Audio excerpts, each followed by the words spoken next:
Hey, what's up? It's Mike Squires, and this is Couch Riffs Podcast number 100. Holy Hannah, you know? Thank you for listening. Thank you for listening right now, and thank you for listening for the last year and a half, almost 2 years. That's incredible. My top secret anonymous guest on this podcast is the CEO of Chibson USA. What's Chibson USA? Clearly you've never been to Instagram, or you're not a guitar player. It's amazing. It's satire and comedy, and it's a good time. And Mr. CEO, Mr. Chairman, shared his past as a stand-up and his experience in radio and podcasting, and also dropped a bunch of pretty killer stuff about where Chibson USA is headed in the future. And, also we laughed a shitload. I mean, we talked for 45 minutes on the phone earlier that day. And then had this conversation. So we were in the mood for laughing. So there's a lot of it. It's a laugh a second. Let me tell you what. You should go if you don't follow Chibson USA, you should go follow Chibson USA because it's amazing. Yeah. I don't even know where to. I don't even know. I mean, I'm having a great time doing the podcast. I just dropped a great video yesterday. The Young Turks video with the Couch Riffs All-Star lineup. There's a bunch more videos coming very soon. I'm working on them now. I'm in constant contact with new guests, and it's super fun and exciting. And that's where, believe me when I say I have big dreams for what can happen with Couch Riffs. And every ounce of it is fun for really primarily me. And then what I really want you to enjoy it also. So number one priority is that it will just be the most fun. And so I really appreciate you listening to the podcast. I appreciate you watching the videos.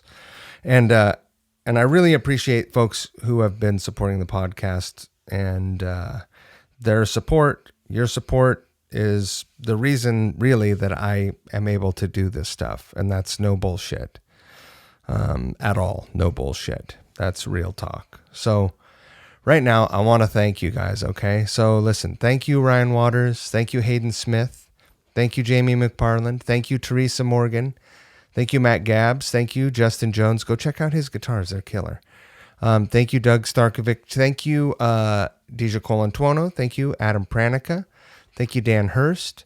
Thank you, Joan McKagan-Baker. Thank you, Mike Lacerda. Thank you, Dan Leary. Thank you, Kathy Giordano. Mike Lacerda, you're on here twice. What's going on, man? Thank you, Rebecca Pellman. Thank you, Danny Bland. Thank you, Chris Smith. Thank you, Perry Morgan. Thank you, Oliver Spencer. Thank you, Paul Hutzler. Thank you, Justice Gash. Go check out his videos. Thank you, Steve Hall. Thank you to Rolla Amplifiers. Thank you. There's a lot of people who've helped me and supported me along the way that aren't pledge donors. They've just been cool, or they've given me some gear or whatever, things that I've used in the videos, things that I use for the podcast. Thank you, Yamaha Guitars. Thank you, Marvin Guitars. We just announced the collaboration. It's not a signature, but it's a killer guitar. I'm going to have one. Only a few will be made. We're going to show you some pictures in the next couple of weeks. It's sick. I love it. Thank you to the guitar store in Seattle. James is one of my best friends, and he's been very, very supportive of Couch Riffs forever, and me forever. So thank you. Thank you to everyone who calls me up with pain in the ass ideas, telling me what I should do. I know you do it because you love me and you are excited about the show. Even when I tell you to go piss up a rope. Thank you. Thank you to Universal Audio. You guys are rad. Thank you to everyone. You guys are fucking awesome. Thank you to River City Guitars. River City Guitars is an awesome little guitar store in Spokane, Washington. They're always buying guitars. You can, if you have a vintage guitar, used guitar, something cool, or an amp, you got anything that you want to unload. You have a project, you need some money for something, or you're just not using it. You want it to go and be used for its intended purpose. A hammer is no good if all it does is sit in the toolbox, right? So give them a call. My guy Bobby over there is a saint. He is an angel. He's been a huge supporter of me also forever, and I love him. Give those guys a call, 509-818-7693, or send him an email at sales.rivercityguitars@gmail.com. They have a great selection of guitars there. They like I said, they're always buying. Follow them on social media because they post a lot of stuff there first. And, it takes them a little while to get stuff up onto the website, but follow them on social. Maybe you can grab it before it even gets to the website. You know what I'm saying? Every week, I pick a guitar of the week. I think I already picked a guitar of the week and I forgot.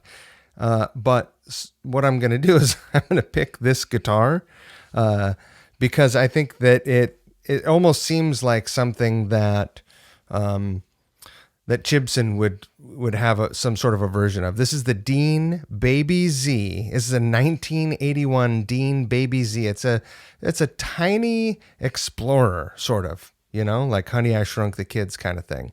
This thing is purple metallic with a single zebra humbucker in the bridge position and like a big, beautiful black pickguard. This thing is incredible.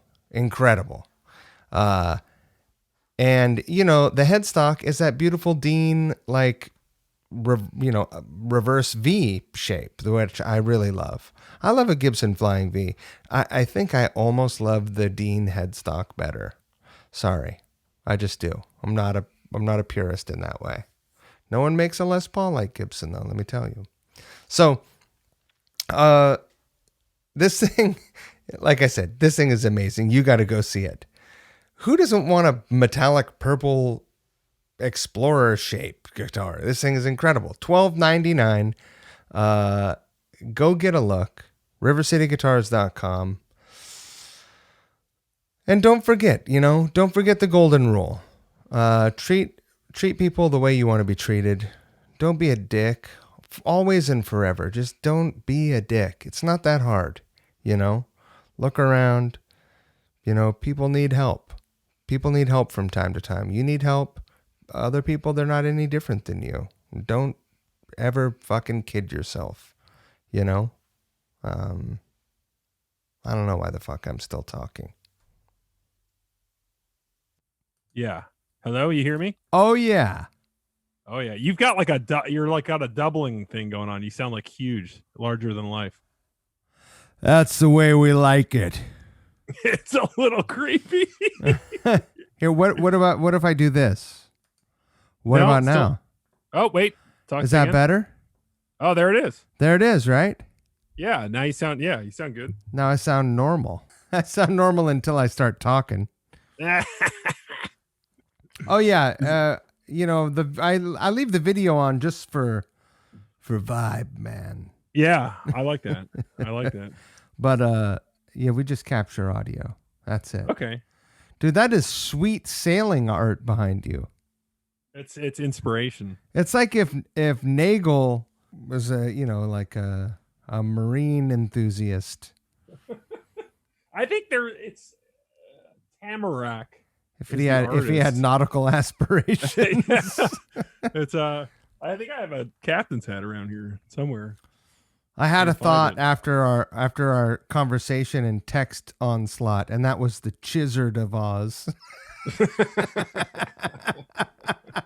Chizard. There's a lot of lizard talk going on these days on the internet. Really?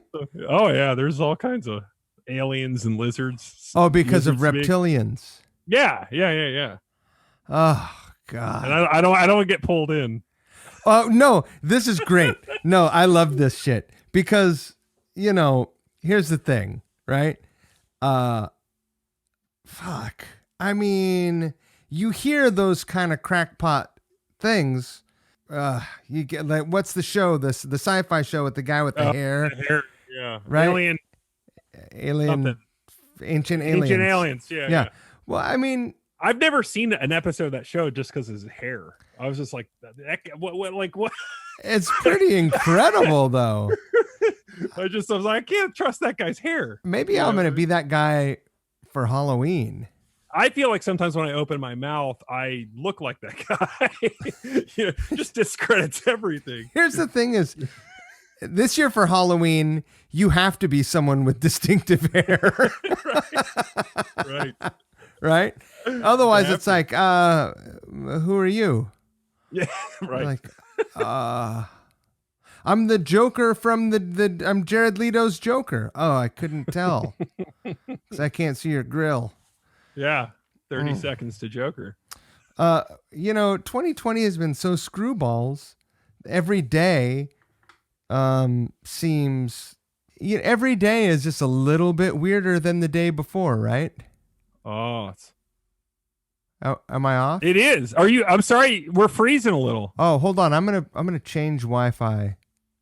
All right, we should be good. All right. Should I change Wi-Fi too? I just switched and it said your Wi-Fi, your internet connection is unstable. Okay. What about financially, mentally? Yeah. Fuck. Join the club. Does it suss out other elements of your life? I know. God damn. So yeah, 2020 has been so fucked up, and every day is just weirder than the one before. And every time you think that it's just like, oh, this is the most unbelievable that it can get, right? If somehow reptilians were revealed to us and the pyramids peeled open and you were like, what? It was like a facade for some underground alien spacecraft hangars. And that guy's going to be like, I told you. Yeah. I'll just be like, yeah. What's next? I mean, what else? Right. What else is next? Yeah. Yeah.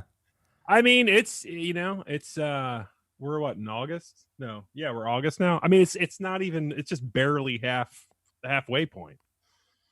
We still have to, there's the election. I mean, we're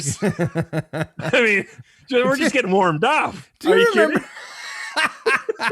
Do you remember? I mean, unfortunately, social media has a way of reminding you your own follies. And, every once in a while I'll get a reminder where it's just like, hey, 4 years ago, you posted this, dipshit. Oh, yeah. November sure proved you wrong. It's like... Yeah, I try to stay off social media. Oh, do you? What those things should say is, they should say, look at what an asshole you were 4 years ago. You should do something like, what have you done with your life in the last 4 years? You rate yourself. I was right then. Yeah. Well, whether you were right or wrong, like what happened. Right. And the shit is still happening. I know. There's, it's such a weird constant reminder of like, it's like before the internet, you'd crack open the book of pictures, your family photo albums. Right. And now it's just like, the family photo album's like waking you. Hey, check it out, dickhead. This is what you did. Reminding you. It's so like, oh, brutal. fuck. It's like you only want to go to that shit when Right. you're like ready. Right. Well, yeah. At Easter, when you visit your grandparents, they bust out that they're like, "Oh, here's when we dressed you up like a bunny that one time when you were 6." And you're like, okay, Yeah. once a year you got to see it.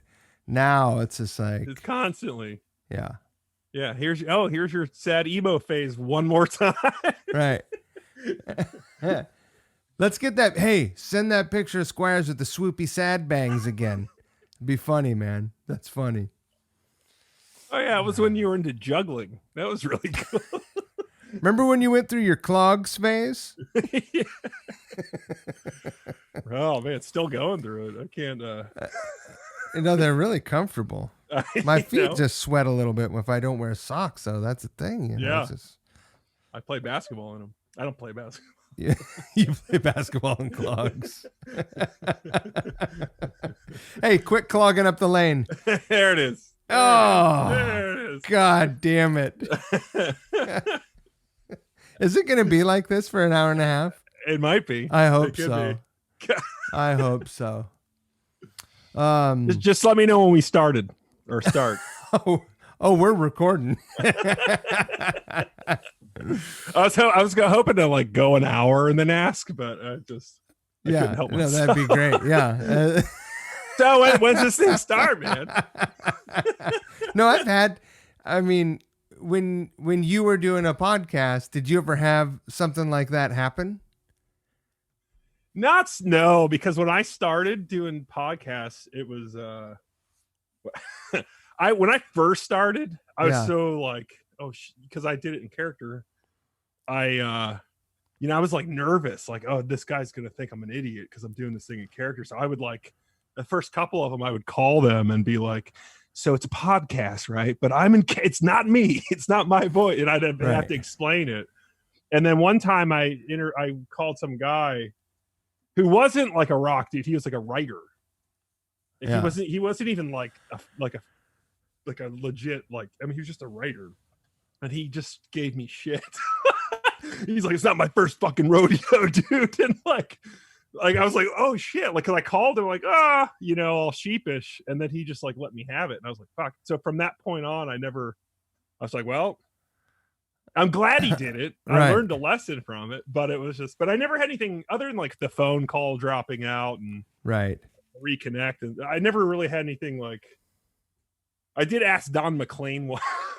I did ask Don McLean because I'd done a couple interviews, and Don McLean, for those who don't know who he is, he's the guy who wrote American Pie and other stuff. But I did ask mostly American Pie. Yeah, I asked him a question once where I was like, because I thought it was funny. I was like, you're a successful dude. Do you ever like Google yourself?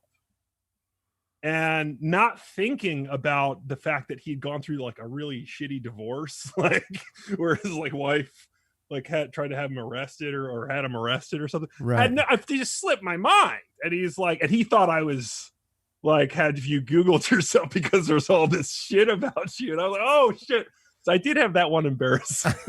could have phrased it a little bit like smarter. I mean, it could have been worse. You could have forgotten that he was a widower or something. Been like, so, how's your wife? Right. Oh, that sucks. I still feel embarrassed. I'm certain that I have humiliated myself much worse. In almost every episode that I record, honestly.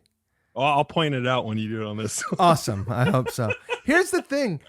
At first, when I first started doing this, I thought like, oh, I have to do all this research, and I have to really be ready for this shit, and I have to have some questions ready. Right. It's an interview. And then I thought, I don't really want to do interviews. That sounds dumb. Like, other people do it, and they do it really well, and they ask intelligent questions, and I don't think I'm capable of that. So, I am capable of like hanging out with someone and having a fine time. I sort of made this excuse for myself where I was like, you know what I'm going to do? I'm going to vibe it out like I just met my guest at a dinner party. And Right. we're sitting in the corner rapping about whatever bullshit. And so luckily, if I don't know something about someone, which I almost never do, I mean, I'm sure that, there's the drill. If you have a guest-based podcast, you have guests on, and the people that come and listen, they probably know way more about the guests than I do. Right. And so they're probably, most of them leave halfway through like, this guy's a fucking asshole. He's not a fan. Yeah. When I would do interviews, I would always I would do like a shit ton of research, right? So I would just be like, I'd have it all. And, and then I would listen to other people's interviews to be like, okay, they asked this, they asked that. And I would try to like make it interesting. And a lot of times it worked, but then, of course, you're dealing with people who are, obviously this is all pre-COVID stuff, but they were like, okay, I got, they're promoting a book or a CD or doing something. And, and they'd have 15 minutes or 20 minutes or Right. I've had that happen where, you're sitting there like, you're just trying to get into it. And they're like, hey man, I gotta go. Yeah. I gotta bounce. So you're like, halfway or, dealing with that kind of thing was always a little tricky, trying to like make it interesting and not ask the same bunch of questions. Like I interviewed Ian Anderson of Jethro Tull, and Rad. on his website, it has 2 pages of don't ask me these questions. Really? Yeah. So I was like scared shitless because I was, like if I navigate there, I can see those questions not today even. Yeah. Yeah. Well, that's it's incredible. just like frequently, they're like 2 frequently asked questions. All of it, was just like basic shit, and Right. because I guess he's done a million interviews and he's like, just don't ask me where the name Jethro Tull came from, like that kind of shit. Right. And so I didn't ask him that, but was like, did you research it so that you didn't have to? I did, but I was like, I was still really intimidated because he was just like, What if you saved it for the last question? Oh, hey. Okay, so one last question before we go. Our listeners are dying to hear. Fuck. Yeah, that's the thing I never do. And so I probably end up asking terrible questions. But they're the kind of questions that, I don't know. I think it makes it interesting, if you can be conversational and not. So on your 4th record, that. Right. Yeah, exactly. How did you land on podcasting? You said you were at a radio station. Yeah. And so was that like a thing that you did in college and then you just transitioned and kept it rolling? Long story short is I was living in Baltimore for a while, for about like 8 or so years. And I was, playing music and I was making videos and stuff, doing like comedy kind of related stuff. Were you in a jam band? I was in a jam. I was in a jam band. Were you? I'm just kidding. We were called the Toe Rings, and there's a lot of jam bands out there. I know, no jam band, but I was, anyway, I was just doing that, and I had come up with a character. Like I was writing stuff and doing videos, and I came up with this character named Eddie Winters. And Eddie Perfect Winters name. was this like Casey Kasem. I was really obsessed with the Casey Kasem like cursing rant audio. Have you ever heard that? Yeah. And so I would do second that, only to Buddy Rich. Yeah, exactly. It's the same thing. And so I would be like, God damn it, baby, like do that whole thing, and sliding down the George 3 slots to number 6 this week. It's gotta be, I would do that all the time and entertain my friends. And I just thought, well, fuck, man, I should do this like as a show. And it was kind of like a tribute to like radio that, I grew up listening to when I was a kid. And so there was like an indie station around the corner from my apartment. And I walked over one day and I said, I got this idea, and they put me on, and just like that. I had to train, for like a month or so, and it's community radio. Yeah. But they gave me a morning show, so I was doing 4 hours. Seriously? No That's shit. amazing. There's once a week. It was like on Wednesdays from 8 a.m. to noon. That's amazing. And so I get up really early and go and do it. And then it it evolved, and I started booking people, and then I shortened it. I went down to 2 hours, and I ended up doing it for like ever. And then I moved it to my house, and I started doing it for my house. And then, because it's like, you get into this world of people who run places that are like, independent radio stations or podcasting internet radio stations. Right. You're interesting group, and sometimes you meet some people and they're a little really rough to deal with. So I was like, right, I'm just going to do this for my house. So anyway, long story short, I just did that for years and years. And then I kind of ended up fading away once I started to do this Chibson thing. Right. Which of course I like we want to get to, but I want to know all the stuff that led up to that, because it feels like everything, like Chibson is the sum of all. It is. That's a good point. I've lived a weird life. No, it's great. I love it. Who wants to live a stupid, boring life? Do you know how many lives I've lived? Right. Yeah, I know, but yeah, I know what you mean. Well, here's something I've never said out loud. So, people do know that I was in the Marine Corps, but when I was in the Marine Corps, me and a friend of mine, we hitchhiked up to San Francisco, actually. Oh, wow. Well, I'll tell the full story. Why not? We went to Vegas because the Grateful Dead was playing, and we weren't into the Dead, but we knew we could get drugs. And right. So we went to the parking lot, and no one would sell us drugs because we looked like cops. Right? Yeah. And right. So we were bummed. We eventually got a bag of mushrooms, but then we left pretty disappointed. We got a sheet of bunk acid. And then we hitchhiked to San Francisco the next week because the Dead was going to be there again. We were like, let's not go to the stupid parking lot. Let's just go to the Haight. Right. Like, that's where the heavies are. And then we just bought another sheet of bunk acid there. I think there's a store now you can just buy bunk acid. Probably, yeah. It's called the Bunk. Yeah, Bunk Acid. Yeah. Are us. The Bunk Deads. So while we were walking around that day in San Francisco, there was a street vendor, I'll call them. They were palm reading. And so we had our palms read. And sounds like a solid investment. Yeah, totally. I'm like 19-year-old, pretty burly Marine kid, Yeah. And the guy's like looking at my hand and he goes, "Are you a dancer?" You're like, nailed it. It's like, why, yes, I am. I was like, go fish. And then it was a lasting, it had a lasting effect on my life, this experience. First of all, because that cemented the all right, this is bullshit. I just got burned.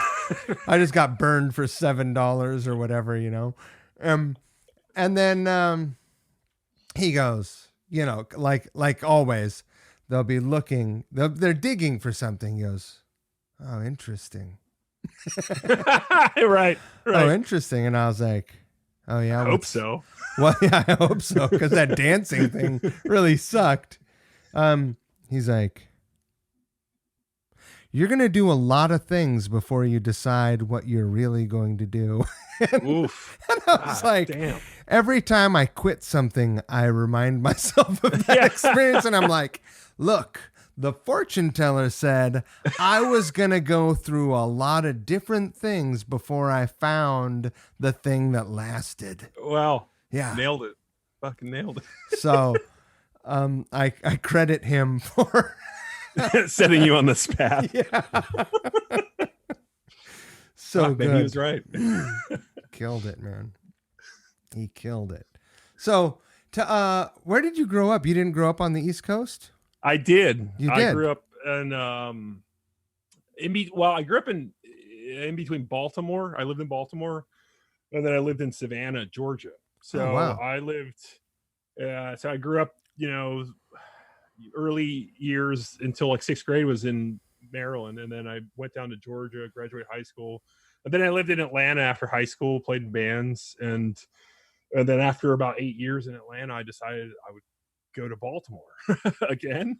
What kind of bands were you in? Reggae bands? Mainly reggae, and I did a lot of. It was kind of like I did a lot of mime work, actually. So there would be so I would be in the box, and then I had a guy accompany me. But we would get gigs. It was solid work. It was honest work. But, did I say I was in a band? I did interpretive paint work on stage while bands played. And I had some regular gigs with bands. Yeah. I emptied the trash cans and, swept up. Mainly just that. No, I did a lot of different bands. I played in Atlanta. I did like math rock stuff and indie rock back in the 90s, and played with a bunch of like bands that, that time has forgotten. And then kind of, I don't know. Test me. What's that? I mean, I back in those days, I remember we used to listen to a lot of Polvo and touch and go bands, and played with like the Shipping News and La Save Fav and those kind of bands. Yeah. And I did that for a while, and then I went up to Baltimore and played in some kind of more straightforward rock stuff, and I did a band that was like it was like a funny version. It was like a kind of like a funny version of ZZ Top. like kind of goofy, which era? It was like, I mean, it was kind of like, what is it? I don't know. I mean, it was like kind of like the, the Tres Hombres-ish kind of vibe, but it was like goofy. Lyrics were about like castles and just that goofy sounds stuff. Great. Is there a recording floating around of this? Yeah, there is I'll have to send it to you. I would very much enjoy this. Yeah, so I did that, and then I came out to the San Francisco area in 2010. Yeah, 10 years ago, and my life just flew by. And then I got into comedy and all that stuff. You moved out there for the tech boom of 2010. No. I had no idea what I was doing. Like I just thought, Baltimore's kind of cheap. San Francisco's got to be this, I didn't even think. And then you know what I mean? And I got an apartment. It was like $500. I was like, stoked. How many roommates do you have in your studio? Only. It was like the Gilligan's Island thing where you're all I was the skipper. No, it was like 3 of us in a house, and I was like, oh, this is perfect. But then rapidly did San Francisco just change, and the tech thing kind of came in. But and then from there I got into comedy and started doing stand up and did the podcast thing. Do the tech wizards, do they like comedy? No, they're horrible audiences. They think it's Netflix. You ever do, well, I don't know if you've ever done stand up, but you do stand up in front of a bunch of there's a couple stories, but I remember doing stand up once at this show, and it was all, it's like kind of tech guys, and nothing wrong with tech guys, but they were just bad audience members. And I remember just like being up on stage and and watching this couple like squirm like they were looking for the Roku remote. You know what I mean? Right. They were like, it's like, you can't get out of this. We're in public. You know what I mean? They were like wanting to skip. They wanted to skip intro. No, sorry. But I do remember one time I did a comedy show. I used to run a room with some friends, and and I remember this guy like coming up to me, and he saw my set, and he was like, man, great set, and he's just talking to me, and he's just like really engaged and like really super stoked about like my set and microdosing. What did you say? Microdosing. I hear they do that out there. Oh, they totally do. he was like really super nice and really kind of engaged in like kind of eye contact and let me buy a beer. And he just wanted to talk to me. And I was like, is he hitting on me? Like, what's going on? Right. And he was talking to me for like 10 minutes. And then he was like, broke out his phone and he started talking about, I work for this company. And basically he just saw me on stage and he was just like, can you download this app for my company? Because I want free beta testers. And he was just like, I don't know. He wanted you to guinea pig. Yeah, it was like totally like he just like bought me a beer and like pretended to be like interested in like my stand up just so I could download his app. What? What? So you go to the office and like I got 4 suckers last night. What kind of app was it? Do you remember? I have no idea. I was like, I would have rather had been, had somebody try to hit on me rather than than have like I need you to download my app. You want to give me a job? Yeah, totally. I thought you wanted to give me a hand job. You want to give me a job that doesn't pay. Yeah, I need you to go to the app store. Yeah. What so is weird. that? What kind of role play is that? Yeah, I mean that only happens. I mean, I don't know. Maybe it happens other places. I don't think so. But I've never had that before. I was like, this is crazy. But so you were already podcasting in Baltimore, or when you left Baltimore, you started podcasting because you were away from the station? I started in 2010. I hadn't ever done it. Yeah. Prior to that. So I just went to the station and that was the radio show that was also a podcast because it would get put on the internet. The radio station was in San Francisco, not in Baltimore. Yeah, correct. I'm fully caught up now. I screwed up because I invented the character in Baltimore and then came out. Oh, gotcha. Okay. It was like, I got you. Hey, I'm with it now. Yeah. I'm with it.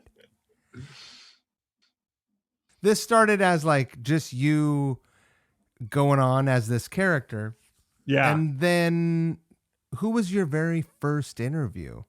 And how did you convince them to be a go part? in it? Yeah. The first interview I interviewed was Peter Beckett from the band Player.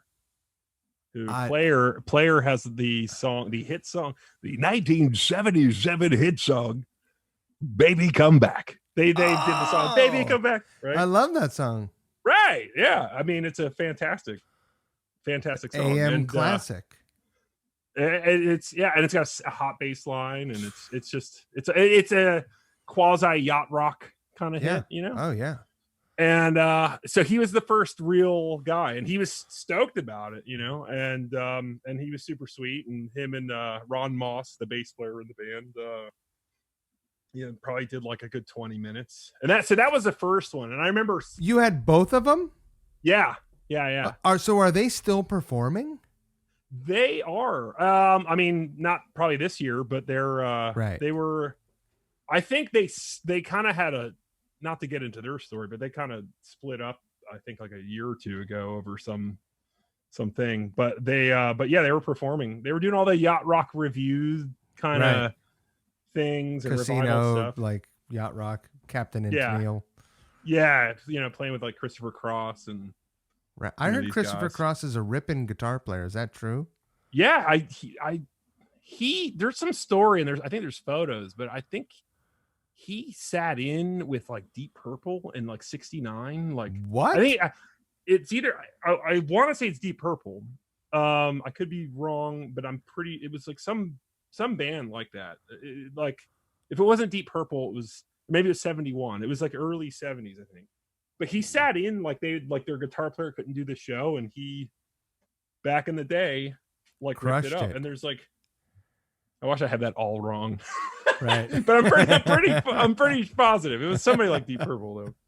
Like he was in Whitesnake. Yeah. He was the original guitar player in Whitesnake. Really close though. Yeah, really close. So you got those guys, and you're like, all right, smashing success. And then it was like, I need to do more, Yeah. Like who else can I get? How did you land on those guys for your first interview? Did you have a connection to them, or were you just like, No, I I was love this cold song. calling. You mean, did I have a connection to them like I knew somebody? Yeah. No, not really. I just cold called them, You're just like, I have an idea. Google hits of 1977. Yeah, well, because of the show, because I was doing the radio DJ thing, Right. I wanted to get like radio guys. And so the concept was to kind of, get, guys that were kind of not, I don't know how to put this, but had like big careers back in the day and may have been kind of close to being forgotten.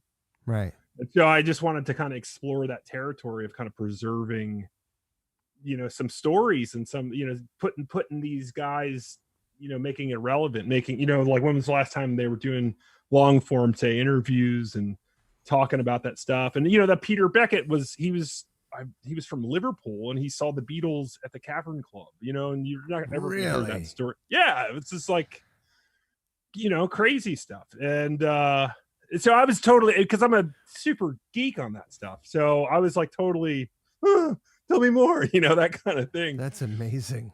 And so and so that was kind of the path that I went on, was just trying to like get like who else is, because I wouldn't try, I knew that I couldn't get like, James Hetfield or something, you know what I mean? I knew I would never land that. So I just started where I could get, traction. And then, I just would send out emails, and over time my email, my little template email would get a little bit more crafted, and I'd be able to like, and then it started to work, I started to get people, and then it started to grow. The funny thing is, I feel like in the early 2000s, there was a period of time when the internet had just sort of like blossomed. And right. Everyone was on it at that point, where, it wasn't like 98 where it was like, do you have email? Now it's just like, can I get your email for your club card number? Right. Otherwise you can't even shop here. Fuck off. But in the early 2000s, it like almost everyone in the world was pretty reachable. Like they were all existing in some fucking chat room or some early like alternate universe version of 4chan or whatever, where people are going to AOL, like Google chat rooms, or AOL chat rooms. But then around the time you started, people started to get hip to like, I'm going to back off this a little bit. Right. But now there's Twitter, and you can tweet at them. You can tweet at well, anyone. Also the COVID thing is interesting because people can't do like the circuits. Yeah. They can't get on TV or do the thing. So they're just like, I mean, I'm not doing the show anymore, but it's like, I wish I was, because I'd be able to land some pretty smoking interviews. Right. Maybe you should revive it. Oh, yeah, right. I couldn't. I had to quit because I got too busy. We'll get into that later, though. Now you could get, now you could get like the Doobie Brothers. You could get Michael McDonald now. Probably. I bet you could. I tried to get him a couple times. There's a list of people I almost had, but failed. Like I almost had Nancy Wilson from Heart, just so close, But the reality of it is that a lot of the times they're totally down and totally cool, and they'll talk. And it's usually you're dealing with some, kid who works for some agency who's like trying to keep their job, and they're like, how many hits do you get? Or what, that kind of stuff. And it has literally nothing, because it doesn't even matter at this point, because it doesn't matter how many views my podcast got, because once I put that interview on, all the fans are going to go check out whoever you're interviewing. They're not right. Like, do you listen to Eddie Trunk because you want to hear Eddie Trunk talk? Right. You want to hear what he's, what I mean? And nothing against Eddie Trunk, but you know what I mean? You want to hear who he's interviewing, right? Right. Of course. Yeah. Last summer, an example of how much different this year is than last year. Last summer, a very famous, prominent heavy metal band was touring through, and they were going to play in Albany. 2 fucking nights in Albany. And I looked at their tour schedule, and somewhere between like wherever the fuck they were before Buffalo, they didn't stay the night in Buffalo. After the show, they drove to Albany. Yeah. Albany's the big city, right? And so I know they had a day off. They sound checked the first night, and then they had a whole day off.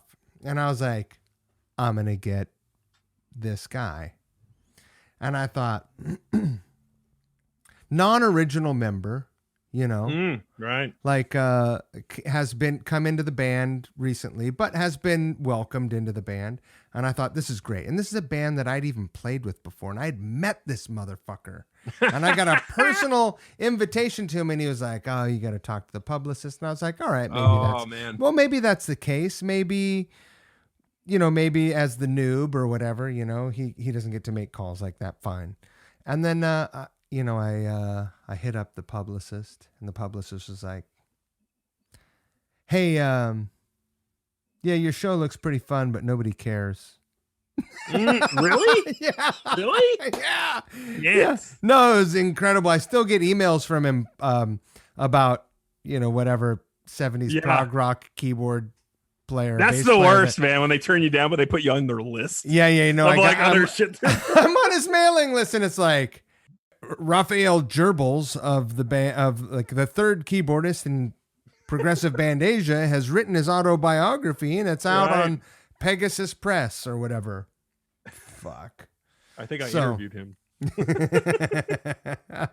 But this year, I was like, you know what? I'm just gonna I'm gonna find a way. I went on. I was like, you know what? I'm on LinkedIn. I'm gonna start to try and actually use it. Look pro. I'm gonna go. Well, no, I just went on LinkedIn and I found the manager of this. There's a another band that I've toured with, and the guitar player is one of my very favorites. Did you catch my lip read? Can you do it one more time for me? I'll just say it and cut it out. Okay. Oh yeah, right. That's what I thought you were saying. I was like, I reach out to I'm just like, Google who manages, and then anyway, that out too. Yeah, I just send a message to their manager, and I'm like, hey, this is the deal. This is what I do. I want to have him on the podcast. Really excited for a solo record. He sends me a message back within 5 minutes. He goes, yeah, here's his email. No shit. Here's his email. That's as far as that got. I mean, it was so fucking preposterous to me that I checked. Here's his junk email. yeah, exactly. I checked with a couple of people that I knew him, that I would never bother for his email address, Yeah. And they were like, yeah, I know, seems weird, but that's totally his email. That would happen on occasion where they would like link you up, and then you're on, what's interesting is and I don't know why, but so many of these people you would deal with, they were always on AOL accounts. And I always thought that was so crazy. Well, because they're old, man. Yeah, but I mean, sometimes, or they just had that account. They're just still rocking an AOL account. You know what I still have? What's that? I still have a Yahoo account. That's touche. I have this Yahoo account that I've had since I don't even know, 2001. Right. Wow. Whenever Yahoo came out. It was the first and only email I've had since I had my AOL account. That's crazy. You could throw your Yahoo account can almost drink legally. Well, yeah, exactly. That's the email that I use for all my can I get your email for your CVS buyer's reward? Right. Sure. I remember working in Atlanta in '96. I worked at an internet cafe. You can tell me to stop my bragging now, but I worked at an internet cafe, and it was so early. I mean, it was Windows 95, $20 an hour. It was close. It was.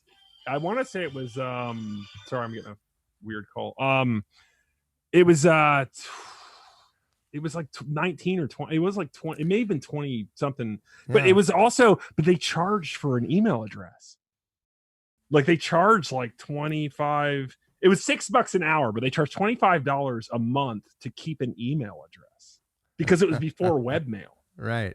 I mean, it was just crazy to think about that. Like, God, you pay somebody for an email. Go address. To the cafe, the cyber cafe, where all the cyberpunks hang out. Yeah. And cyber sex. Get your email.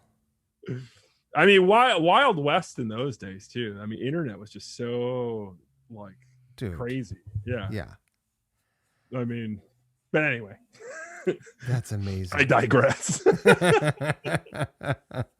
Prove it. right. I've got this 3 1/4 is a 3.5 inch floppy. Prove it. Gross. Sorry.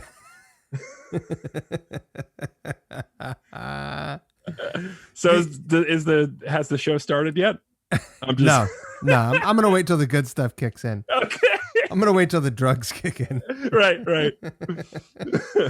Mine or yours? I had some mescaline right before we started. Oh, that's perfect. That's good podcasting stuff. Yeah. I know. Did you? Here's a question for you. Yeah. Did you ever perform on psychedelic drugs when you were playing music? Not that I remember. You were blacked out. That's a good question. I mean, not that I don't remember performing on psychedelics. I remember the first time because I remember going to and playing a party in Chattanooga, Tennessee, and and this was back in the days where weed was super illegal, right? Right. And you go to prison for having a joint in your console. I found a seed and you're going to jail kind of shit. And I remember playing this party in some, in the mountains of Chattanooga, and way off in the middle of nowhere. And it was a couple of us playing on the stage, and somebody brought out cookies that were like weed cookies, right? And you're playing, they're like, oh, cookies, oh, it's got weed in, okay, whatever. And I remember, I think I ate one or two, and they had kegs, they had fancy beer on keg, and I remember having a beer while I was playing, sipping on it. And in 2 songs in, I looked at my buddy and I was like, man, I feel fucked up. And he's like, yeah, me too, man. And then we went back to playing, and 3 songs later, I was like, dude, and my buddy's like, it's the cookies, man. And I was like, oh, we totally forgot that we ate them. And then, but they were the kind where we watched the audience, it was in the backyard, and we were playing to this audience of people that were all hanging out watching us. And they went from standing to sitting to half of them are asleep. Because they also had cookies. Yeah, exactly. Well, the cookies did the round. It's I think we should go, I mean, it was that, but that, no psychedelic. I certainly don't remember. I may have played a show on acid, in my old band, but it was probably 20 years ago, and it probably, right. I'll probably, it sounds plausible. Sounds very. The only time I ever got high like that and played a show was in Chapel Hill. Yeah. And played whatever the one club there is. Was it the not the 40 numbers. Watt? That's the local something. Where's the 40 watt? That's in Georgia. Right? Athens. Yeah.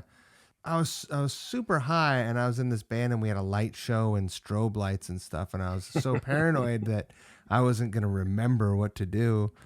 But I had such a great time. I thought it was my best show ever. It probably really sucked. But I remember I was outside afterwards, and we were just hanging around, and we might have been smoking a joint, and then I realized that you were still playing. The door guy had come out, and the door guy, I had talked to him. He was real cool, and I was just I swear I've met this fucking guy before.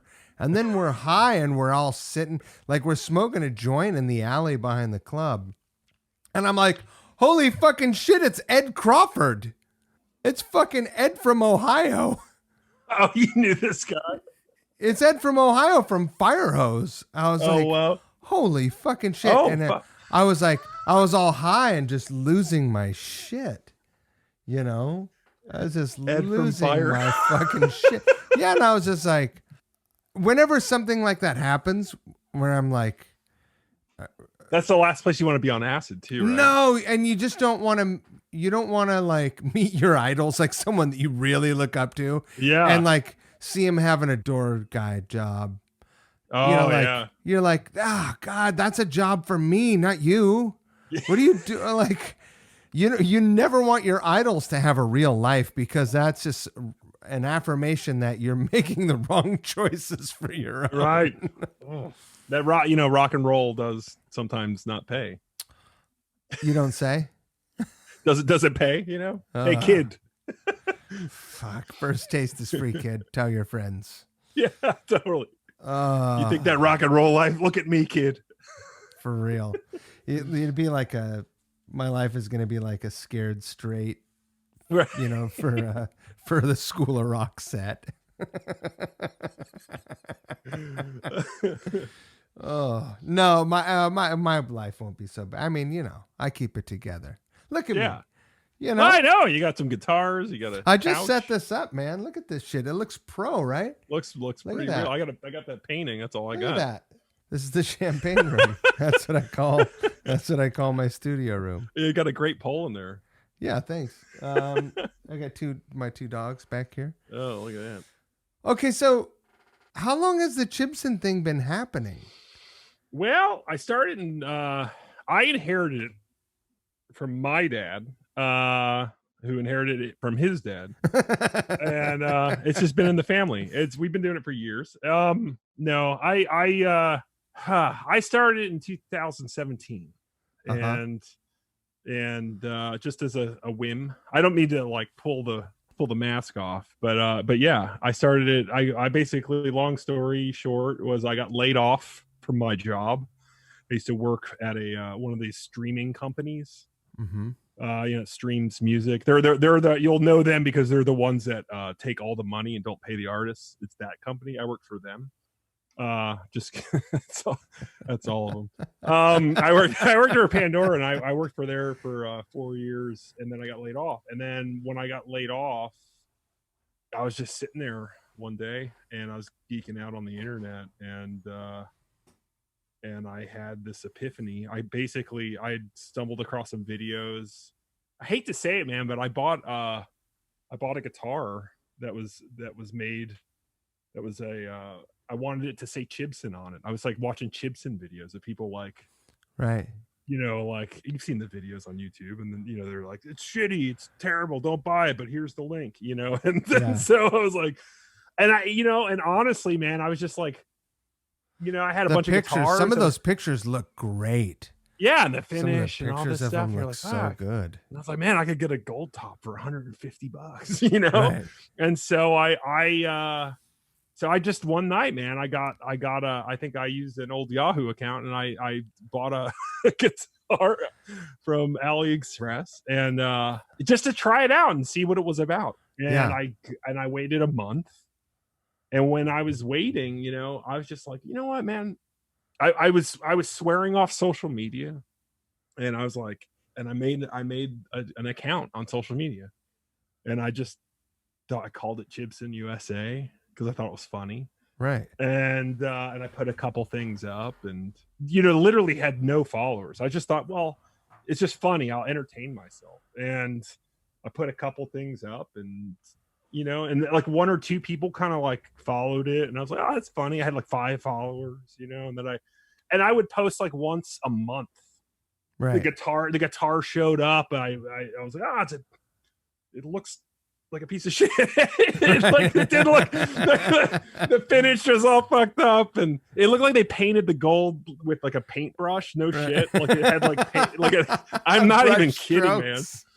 Like it looked fucked up, and it had like it was just a nightmare. And I think it was like wired backwards, and there was just action problems, and I kind of got it a little bit fixed up so it was playable. And but anyway, I had the guitar, and it was just the anticipation of that guitar. I was like, man, and I just thought it would be really funny to be like, Chibson like USA, it should be like a, I was just thinking right away, it was like, there's got to be a company named Chibson, right?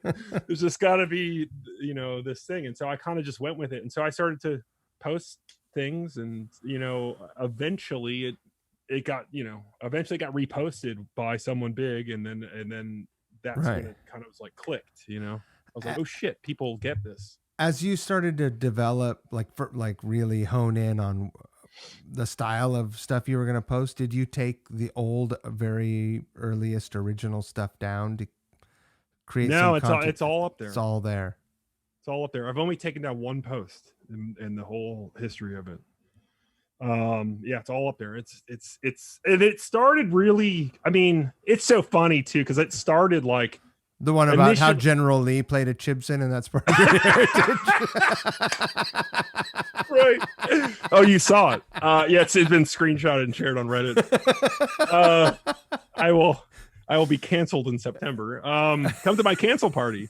No, I basically started, it was just basically, I was just reading what people were saying about Chibsons, talking how shitty they were and blah blah blah, and people who were like super into Gibson, and they're like, fuck all that, and I just thought it'd be really funny is to like it make kind of celebrate the quote unquote shittiness of these guitars, or all guitars, and so I would take when I first started, I would just like find shitty photos of broken headstocks and stuff, and I would just caption them like in the thing with the Chibson logo. And so it started then, and people started to follow it, and I remember getting like to 500 followers. I was like, oh my God, this is crazy. And very naively, I made the decision, well, fuck it, man.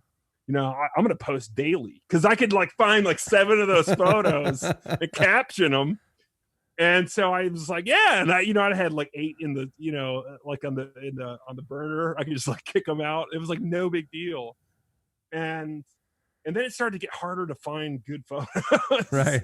And then I kind of started to make, someone made a joke about one of the photos, and it kind of got my brain going. And I made the first like actual product was the bolt-on headstock.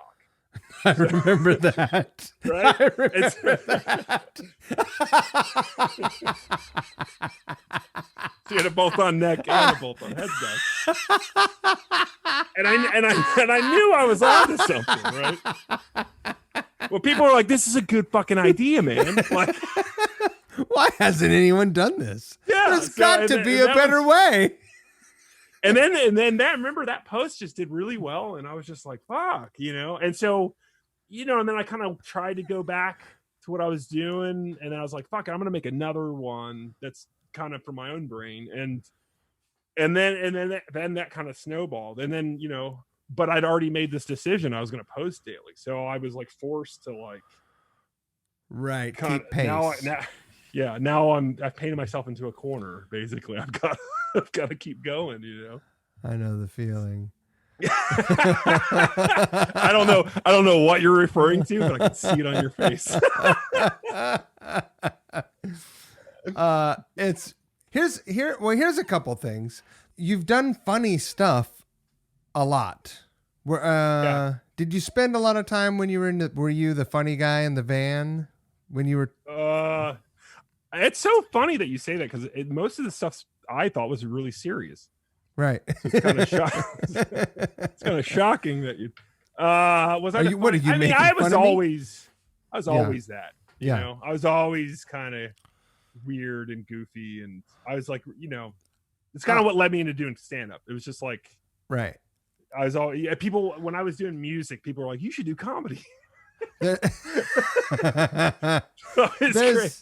There's so many styles of comedy and humor that are like mean or mean spirited, and it doesn't seem like anything you do is mean spirited, even when it's kind of like poking a little bit of fun at something or someone or a type of thing.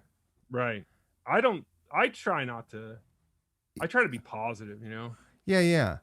No, that's like good. I love that. I think there's so much negative shit out there. It's like you don't have to try hard to find it. It Where? finds you. Where? Where? Give me one example. Okay. There's this website and it's called CNN.com. No, it's fucking insane and someone should ban it. No, everywhere. It's like you can't escape it, right? And so going back to, remember I told you I removed one post. Yeah. Was it a mean one? That one post I removed was the one I was like, man, I don't feel comfortable doing that, and I'll tell you what it was. You won't find it if you look for it, but I did a post on and maybe you will, I did Fred Durst, right? The Durst burst. Yeah. So before I did the Durst burst, I basically had, there was a lot of jokes on the internet already before I started doing Chibson, right? Right. And Fred Durst was, he had that video of him playing in South America, and he had a Les Paul on. Have you ever? I don't know if you've seen this, but he had this video. And he's playing a Les Paul, and clearly he hadn't been playing long. But he's got it on. Yeah, he's got it on, and it was facing the right direction, and he was making sound, and he was feeling it. He to his credit, man, he was out there in front of thousands of fans, and he was fucking feeling it. And he's just like, yeah, and he's just like kind of riffing, kind of making up some lyrics, and it made no sense. It was kind of grunge era kind of vibe, and then he went to hit a solo, and it was just like, it was just real bad. And so that came out, that was like, God knows, like 10 or 15 years ago, right? And so he was in the Jonas Lydian mode. It's a total totally, man. I was like, wait, I've heard that riff before. But he, and he caught heat for it, and everybody just lampooned him, right? And so I, being kind of dumb, I did a series where I did like basically easy jokes. Basically, they were dumb, easy jokes. And I did one about him, and I made the it was basically like what was it? It was like it was like kind of like a Mel Bay book. Yeah. But it was like Fred Durst instead of Mel Bay. It was like his, and I found it, and I used that photo, and I just felt, and I just decided, right, I put it up there. It was up for like a month, and I just was like, man, that's not, I don't want to do that. I don't want to like, right. Instead, I don't want to like be contributing to this negative bullshit and like idiot behavior and say, and making fun of people that you don't know and that you don't have any connection to, and that it's like some negative shit. I just didn't want to be, there's too much of it out there, and I didn't want to contribute it to it. So I felt bad, and I just deleted it. And then I did and when I did the Durst burst, that whole thing, it came to me in a dream. And I literally woke up. I'm not even shitting you. I woke up all sweaty, like, Durst burst, and I had the idea mainly because his last name rhymes with burst, right? And I was just like, fuck, his face has got to go on a Les Paul, and so I made that thing, and I think I tagged him in it or something, and I think he like, whatever, commented or something, and I was like, oh shit, and it made me realize. I just thought it's not negative. It's actually, if anything, and this is going to sound so stupid, but no. I was like, if I could do something to like turn the joke not about him, you know what I mean? Like I felt bad that this guy. I mean, I've met him because the game that's another story, but he's just a fucking nice guy, right? And he just gets, unfortunately, he just gets shit on. I mean, I hear his band's pretty good. I should check him out, but he's a nice guy. Right. Have you heard the story recently that just came out? He's not a nice guy. You can tell me. No. That like Eddie Van Halen pulled a gun on him once. Oh yeah, because he left his gear at his house or something. It's so weird. The weirdest part of that whole story isn't even that Eddie Van Halen. Right. Has a gun that he carries around while he's driving his Porsche or whatever the fuck he drives. Like, I get that. Like, he didn't have his, like, he showed up in shorts and no shirt and had a gun. That seems very natural Yeah. for my impression of who Eddie Van Halen is, but that he had played with Limp Bizkit. Right. That's hey, you know what? He's an artist. You know, he's just feeling it out. I get that. I mean, I would love to hear the tape of that rehearsal. Apparently it didn't go so well because Eddie stormed out without his gear. Right. Is that how he left without? Is that what happened? I mean, I don't. If you're Eddie Van Halen, you show with a bunch of gear and then you leave without it. I would imagine it didn't go so well. Right. Hands So off my weird. gear. So weird, man. So What a funny. story, though. Imagine for every story like that just like plops down onto your fucking morning email routine while you're I drinking know. coffee. Imagine all the stories that you didn't hear, like Yeah. John McLaughlin, like playing with Pull the gun on Fred Durst. John McLaughlin, like bitch slapped Fred Astaire. I don't know. It's so incredible. So, how we met at NAMM, Yeah. and had a handful of great chuckles. Yeah, we and sure did. Yeah. and I've stayed in touch, and it's been super fun, and I have loved to watch and follow and see what you're doing. And the interesting thing is, like, okay, you did the Fred Durst thing, you met him, a bunch of famous people follow you Right. because people want to be entertained. Like, here's the thing. Like, there are times when I say to myself, I should be doing this, that, and the other, because there are things that I believe need to happen in the world. But Right. each of us has so much bandwidth, but the world also needs to laugh and be reminded that, like, fuck, man, everything's okay, or it's going to be okay. Or maybe the earth is going to implode and will die. Or both. Yeah. Yeah. Or all the world. Like, maybe Yeah. the reptilians are going to feed on us next year at last. Right, Maybe right. we're ripe for harvest, and here they come, you know?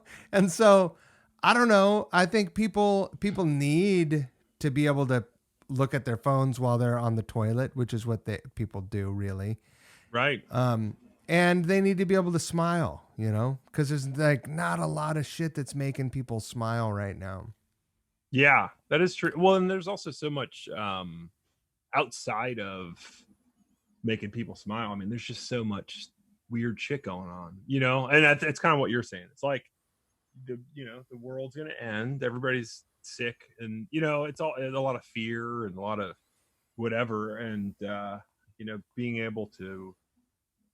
being able to do something that takes I've had comments where people are like, or messages where people are like, thank you. And it's kind of, it's awesome because it's, you know, I don't think about that, you know, when I'm making stuff. I'm not thinking about, you know, what other people are going to get out of it and what that, you know, the little tiny contribution to someone's day that looking at a post does. But it's kind of cool, you know, to see that, at least to hear it and to have people have fun with it. I try to keep it funny, you know, and try to stay positive, you know, Right. and try and also, you know, it helps me, man, because it's like I'm also like, I gotta say, one of my favorite recent ones was curbside pickups. Right, it's the new normal collection. It's That's so the good. because all the, you know, this is the thing, man, all of this shit's absurd, right? Life is pretty fucking absurd. Right. And this COVID shit's absurd, man. And especially living in America, you know, like the greatest country on earth, and we're just like bumbling this shit. Yeah. Like, it's like, Yeah, you and bet. so I saw, you know, I don't know if on occasion I'll let you into the, you know, some of the routine, but like sometimes I'll sit on the couch in my underwear with my computer. Yeah. I have this special pair of underwear that I use. You don't have to tell me everything that you do on the couch and you're under with your computer. No. Yeah. This is worth it. Okay. It's special. I feel like underwear. I've fallen for this trick before in a chat room. And I'm gonna auction them off on eBay when I'm done with them. But I'm just kidding about the underwear. No, I'm not. So I so I sit on the couch and I will watch one of these, free TV apps, right, on the TV, right? Yeah. And they play like these 4 commercials all night, like 20 times, like, right. And I just kept seeing this curbside pickup commercial, and I was just like, and it's and the absurdity, just the absurdity of like, this is how we are. This is, get used to it. Everybody, are we used to it? Like curbside, that was just, or whatever. It's just some bullshit. It's like everything is virtual this and Zoom that, and you have to roll your eyes at it and you have to laugh at it. And the curbside pickup was like, wait a sec, Pickup. I should get some of those put in my guitar, like are they P90s? Like what kind of pickups are they? And so, and that's part of it. I just, watching TV, or I don't watch a lot of TV, but it's just that kind of shit. You look at something weird and you're like, fuck, that could fit in a guitar. So do you, my life feels, even while I'm working and doing everything else, I'll be driving down the road, listening to music. Like the only playlist I listen to when I'm driving is a playlist of wish list songs that for Couch Riffs. Yeah. And they're like 250 songs. My wife is so sick of them. My poor wife. That's all I listen to at home. It's like so much of my time I'm just consumed with correspondence, planning, everything. Like today, I spent all this time getting ready to do all these things. I forgot to post to let people know that there was a new podcast episode. So I got home from work and I was like, oh shit. Right. How obsessive has it been? How has it taken over your life? It has. Yeah. 100%. 110%. I don't even know if that's a mathematical figure, but it's taken over my life. It's like being so left that you're right. Yeah. 110%. Because the thing about it is that people who follow Chibson, they see the posts and the work, maybe they can sense, oh, this, whoever's doing this is putting in a lot of work. And so there's that. But then, the other side of it is trying to, beyond what I'm posting or beyond the ideas and stuff and the actual work involved into making the graphics and doing the jokes and all this stuff, is like trying to develop it. Because we were doing videos and we had a lot of plans to do videos before the COVID thing happened. And so we had to put that stuff on hold. And people have reached out to us and have wanted to do collaborations and talking to other people who run accounts or actual companies and things like that who want to do stuff with us. And so have any Chinese guitar builders reached out and said, we can make that for you? No. No. That's disappointing. No, I mean, and that's it's funny because it's like, I also don't care. I don't want to get into the guitar building thing, if that makes sense, because number one, then I might be actually infringing on some actual real copyright trademark stuff. Right. But I can do other stuff. And so that's something I try to avoid. I consciously think about, like, there's ideas. I've seen other guitar builders build Gibson ideas that I've actually done, which has blew my mind. But really, oh yeah. Yeah. And then they'll send you pictures and post them and that's, and I've talked to other builders about them who, they've kind of like, oh man, I'd love to do this. And, it's not like a shape or something that some other company has or anything like that. But I mean, the problem is that if I got into that world, it takes up so much of my life, right? That to then go and do that, building guitars and, leveling frets or God knows what, I could never do it. I don't have time to do shit other than to think about Chibson, to get on the computer to come up with ideas. I have a massive list of ideas and that I don't even look at. And that, you know, and I'm always So when you have these ideas, do you catalog them just like on an iPhone note, like on notes or on my computer? And then I do Q&As and I write down, and people send me ideas all the time. And some of them I write down, some of them I don't. And that's a little bit of a curse, right? Like as soon as you have, like, as soon as you respond, any like someone sends you a message and you like it or press the little heart thing or haha, then they're just like, yeah, the floodgates are open.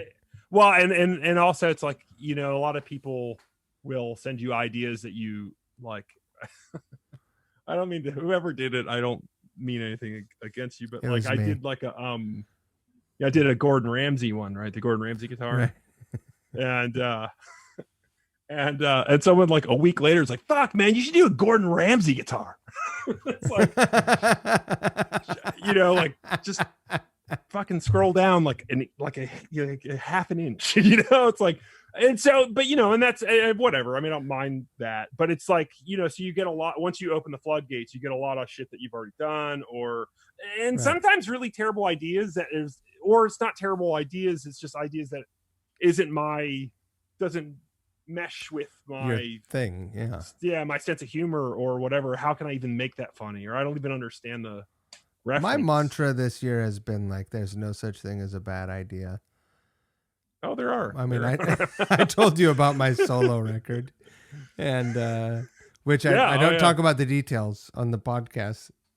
But yeah, I mean, even just trying to keep this pace.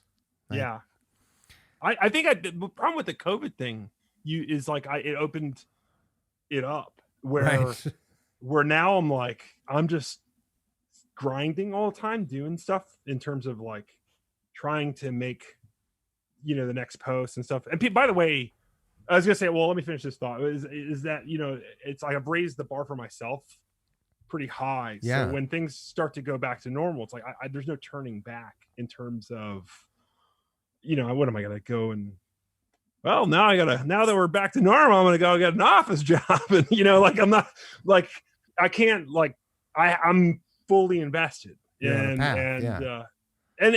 for good reason, because I do think that, and this is, I run the risk of sounding pompous, but I do think that there's something exciting and special happening. And I think that there's, you know, something cool could, you know, it could potentially have like an impact on our industry, you know what I mean? Our what we all do, the community, you know, I believe in that. And I know it sounds psycho, but no, I listen, I told you a bunch of my stupid ideas in the conversation we had before this. It's like, I don't believe that. I mean, I think that someone who is making anything, I don't care what it is, if you're making fucking artisanal shoelaces, right? Yeah, or honeymoon whoopee, or whatever it is, like you have to believe in it. Otherwise,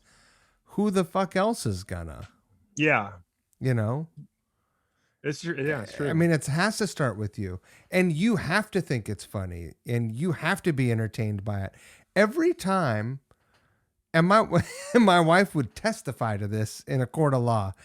Like I am just laughing to myself all the time. Yeah. Like I'll send an email off and push send and just start laughing. And my wife's like, "What now?" You know, what did you do now? And I'm like, well, you know, whatever. I asked Zach Wilde to play bass or whatever, you know, whatever the thing is. That hasn't happened, but it's something that I fantasize about. Right. Well, you know, it's, I do that too. Like I laugh at all of the, everything, you know what I mean? And I've always kind of been like that, where I'm just like, kind of, you know, people are like, why are you're always so positive or whatever. And it's just because it's like, I think because, like I said before, you know, with the internet, there's just so much negativity or whatever. There's so much, I just look at shit differently, and I look at it like, that there's funny in everything. Like when Right. I won't get into the story, but like even when my mom passed away, right? 2009, and even in that, like I was able to find humor in the most dire situation. I won't go into it, but like I remember it's funny. It still makes me laugh, and I know that had my mom not have died at that moment, that she would have laughed at what I was making a joke of. I know that's so vague, but like, I'm just saying because it's kind of, jokes and laughter is kind of how we kind of tolerate or deal with the most tragic of shit. You know what I mean? Is like you have to view you have to, and it also is a way to like, if you just view stuff seriously, like the news or some shit, like those guys, it's like or politics where there's no sense of humor. The reason why sense of humor and satire and parody all exists is because it's a way to communicate ideas that people who don't have a sense of humor or don't have the ability to look at other things other than black and white. It's a way to analyze things. And anyway, sorry. So no, I'm with all of that. I'll tell you a funny story about when my mom died. Oh yeah. So my mom wanted to be cremated. We got her remains back, and I grew up in the East Bay, sort of like out here. Yeah, I went to a lot of schools out there. So I lived in like Concord and Walnut Creek and Martinez and Pleasant Hill. Oh wow, okay. All over there. And it wasn't like, I think Concord maybe still is a little not super great, but yeah. None of it was Walnut Creek that is the Walnut Creek of today. Like there were no high rises. There was not a Nordstrom and a Barney's and a fucking Neiman Marcus or whatever, You couldn't buy a Rolex around there. Right. This is a bunch of orchards. And maybe like a Fiat dealer. So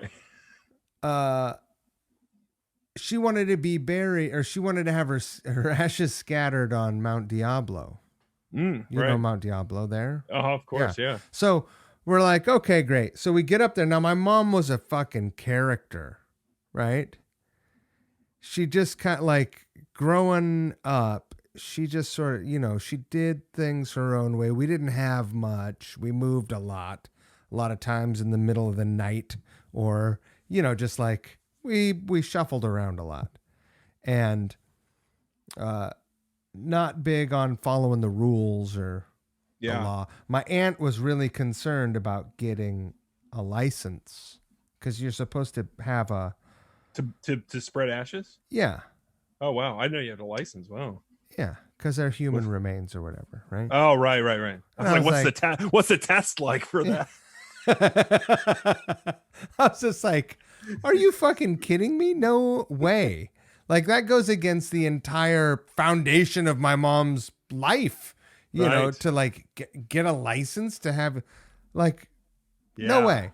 So I don't believe we got the license, but when we got up there, it's a real messy bit, it's like a pile of dust. Yeah, well, and then it's also like kind of some shale and stuff in it. We're just like, and teeth and shit or whatever. No, it's really weird. And like you grind. I worked in a cemetery for a while, and like some of the stuff doesn't turn to powder. Like you have to grind it up.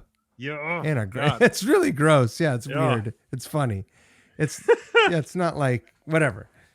Anyway, grindcore. Grindcore.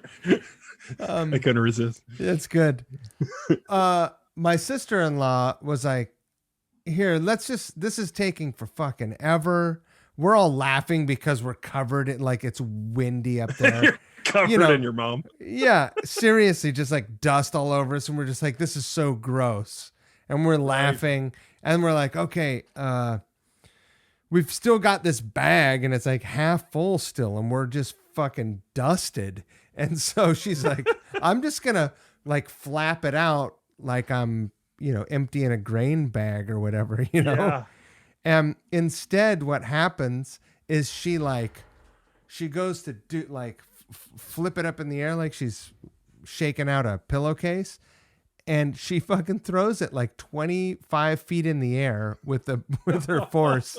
And it's just like Halley's Comet, it's just like, poof, and there's just like this trail of dust that's just kind of trickling behind it. And then it just comes down to a thud,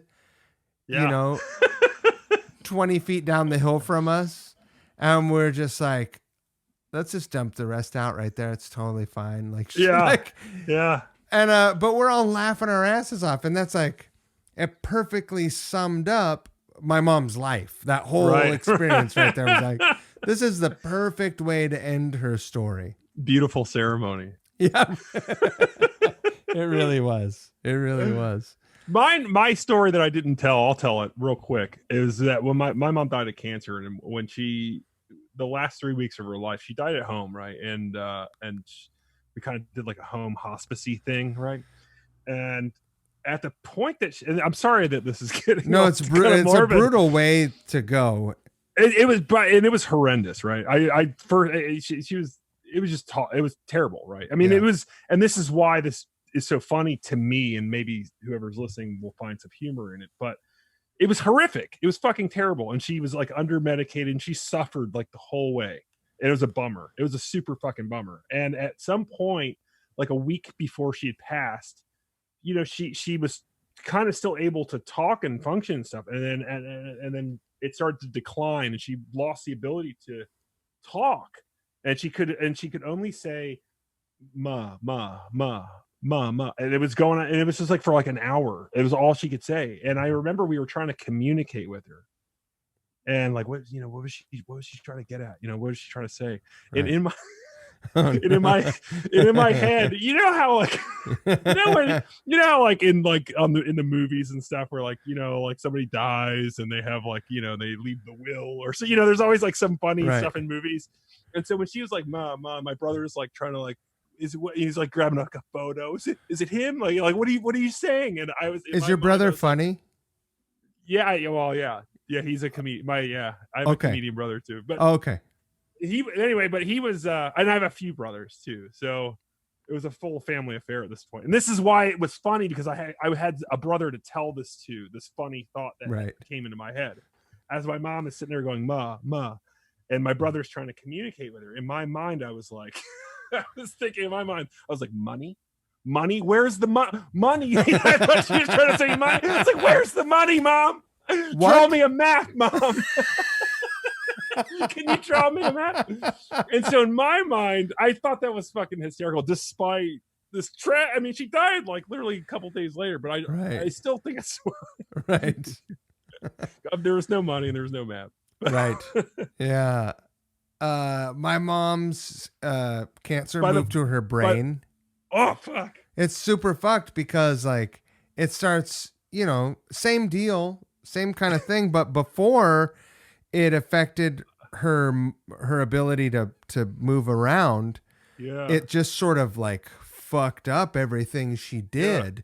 Yeah. So at one point she was in a lot of pain, and then there was like a week where she was just like this spry little fucking troublemaker where she was like a teenager or something. Like she was like a 6-year-old where she was just like jumping onto the couch, and she didn't know who I was, but she was just like, hi, Yeah. And then she'd like try to flush the silverware down the toilet. Been there. That's sorry. After a long night of hot knifing. Well, I mean, this has got to be the most upbeat part of a podcast you've ever done. Where I mean, here's the thing: is like, you got to be able to. It's real. You got to be able to. And we're all gonna go. Yeah. Someone asked me this. Wait a minute. Me too? Wait, say that again. Someone asked me, and I don't remember who asked me this. Someone said, would you rather know when or how you were going to die? I probably go how. I think so. No, really? When gives you a little anxiety. I don't think so. I mean, I like, well, because if they're like next week, oh fuck, you know what I mean? No, it'd give you some opportunity to tie up your affairs. Oh, that's a good point. Get a will going. Fuck, shit, I could write a will. But if you know how, it's like you'll be hit by a car. Well, or you might, you know. I mean, you'll never go out fucking leave sleeping. your apartment. I don't do it now. So it looks like I'm fucking set. You know what's funny is I hadn't left my house since December. Are you getting Amazon groceries? When this COVID thing kicked, I was like, fuck you guys. Like, I've been doing this for months. Amateurs. Yeah. I'm a prepper. I'm a bit of a prepper. The thing is, COVID hasn't impacted my life directly very much. A little bit. Like, okay, I got to put a mask on when I go grocery shopping. Big fucking deal. Not a problem for me. You know? Yeah, it's not. But I live in the country, man. I'm not out like. Right. You know, I like my neighbors. They're cool, but we're not having parties and shit. Yeah. There's not a key club in town. Like, we're not getting sick. You know, there's not any weird hanky panky going on. It's like, maybe whatever. You need to move. Yeah. No, we need to look for a new house. Or new neighbors. We need to look for new neighbors. I just work. I worked my ass off when all this stuff first kicked in. Yeah. And it was 15 hours a day and 3 hours of commuting. That was my life for over 2 months. Wow. It was pretty brutal, but I kept pace, man. I fucking didn't lose a step with the podcast. Yeah. And that's crazy. That is what well, I shouldn't probably say this, but I just found out today, actually, after I got off the phone when we were talking earlier, I found out my brother got it. Really? Yeah. Like he just found out today, he got his test back. I shouldn't be sharing this on a fucking podcast. But yeah, I can cut it out if you want me to, but how's he feel? He feels like shit. He's as far as I haven't spoken to him because he's so out of it. So really? He's because he's as far as I know, or he's just ignoring me. But he's like, fuck that guy. He's like, fuck that guy. He's like, what? Like, if I only have a week to live, I'm not going to waste any time talking to that prick. Right. I'm going to get on my phone. Right. It's time for me to finally start making some changes. Yeah. Right. Well, so knock on wood or something that, he's okay. But he just got, he was feeling like shit over the weekend. And then he went and got tested. I guess he got his results. They got him pretty quick. And he got his results this morning and he was positive. And I was like, holy shit. And because he's been working and he has like an essential service type job where he's like out. Yeah. And they have like, all these, precautions or whatever. And that doesn't mean shit because, boom, he got it. But anyway, he said he's in so much pain, aching, body, head to toe, that he can't even be comfortable sitting, standing, lying in bed. And so basically he tries to find the least agonizing position and then tries to sleep. And that's basically where he's at in this. It just came on, I guess, starting a couple days ago. Jesus.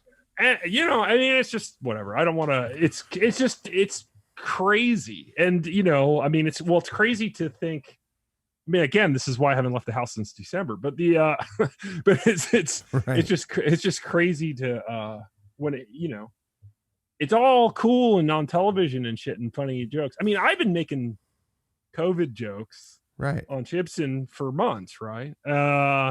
Because, in a weird way, it's like, well, it's not going to, I'm just going to be hunkered down anyway. So hopefully I'll be safe. But then when it hits your family, you're like, fuck. When it's that close to home, sure. Yeah. Right. So you're like, well, this next one better be fucking funny. I better fucking nail it, you know? Where does he live? He lives in Savannah. He does. Yeah. Georgia has been a bit of a spot for all of this. This. Yeah. They're growing it out there.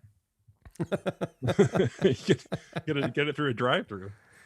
Do you think that there are more subterranean reptilian bases there than in Texas and Florida? I mean, that's a good question. I mean, there's a lot of military bases out there. Right. And, that's what I mean. Yeah, there's a lot. Is that right? Yeah, there's a lot of that action. I don't know, because I think the rules in Georgia were in terms of, like, you know, just all that stuff, the restrictions and stuff. I don't think they were taking it as seriously as other places. And, you know, I think it was the governor was like, I remember. Now we're getting off track, but like the governor was like, "Fuck all you panty wastes."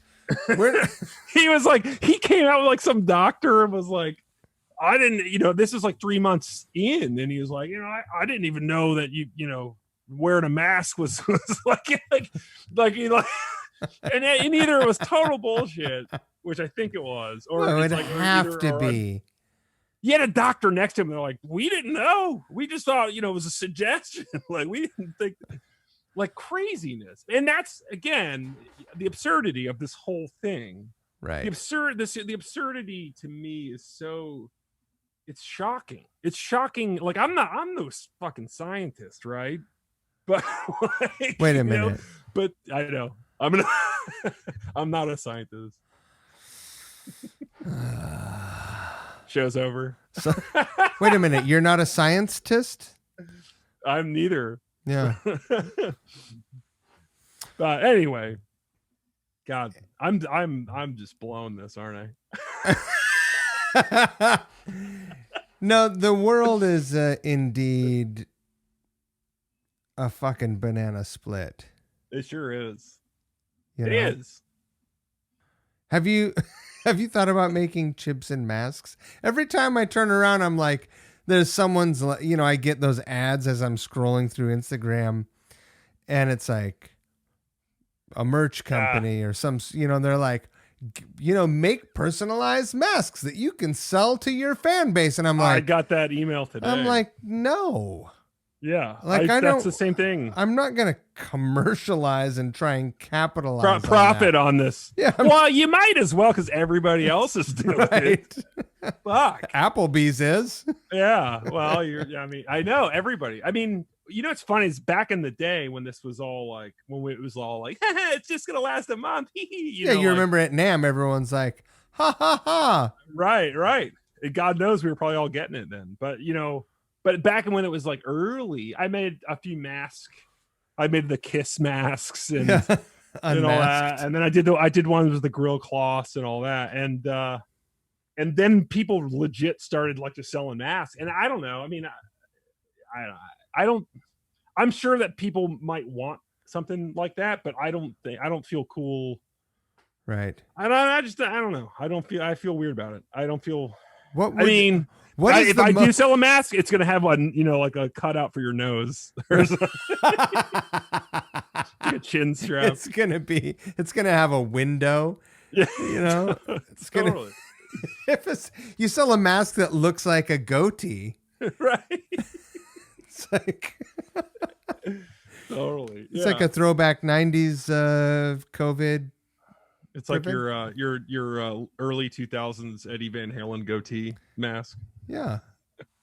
Yeah. How do you combine goatee and COVID? That's a good. That's something to ponder on. Yeah. Oof. Something to ponder on. By the way, I will say this. People do ask, and I have to give them a shout out. People, you know, oops, I dropped some money. Dropping dimes. Right. That's error. Yeah. I was gonna say people won't know this, but you know, people always ask is like, how do you come up with all this stuff? And a lot of it, I have to give credit because back in the day when I was doing stand-ups, I did stand-up for like 5 years, right? And the co-host who was on my podcast back in the day, this guy named Alex. And I have to give him a shout out because Alex, is one of these guys who, and the only reason why I'm digressing is because he's kind of like a little bit of my unsung hero throughout all of this, is because me and Alex we met doing stand-up right when I started, right when he started. Yeah. And he was like the one guy that like I really connected with, super, just naturally funny, amazing, talented stand-up comedian.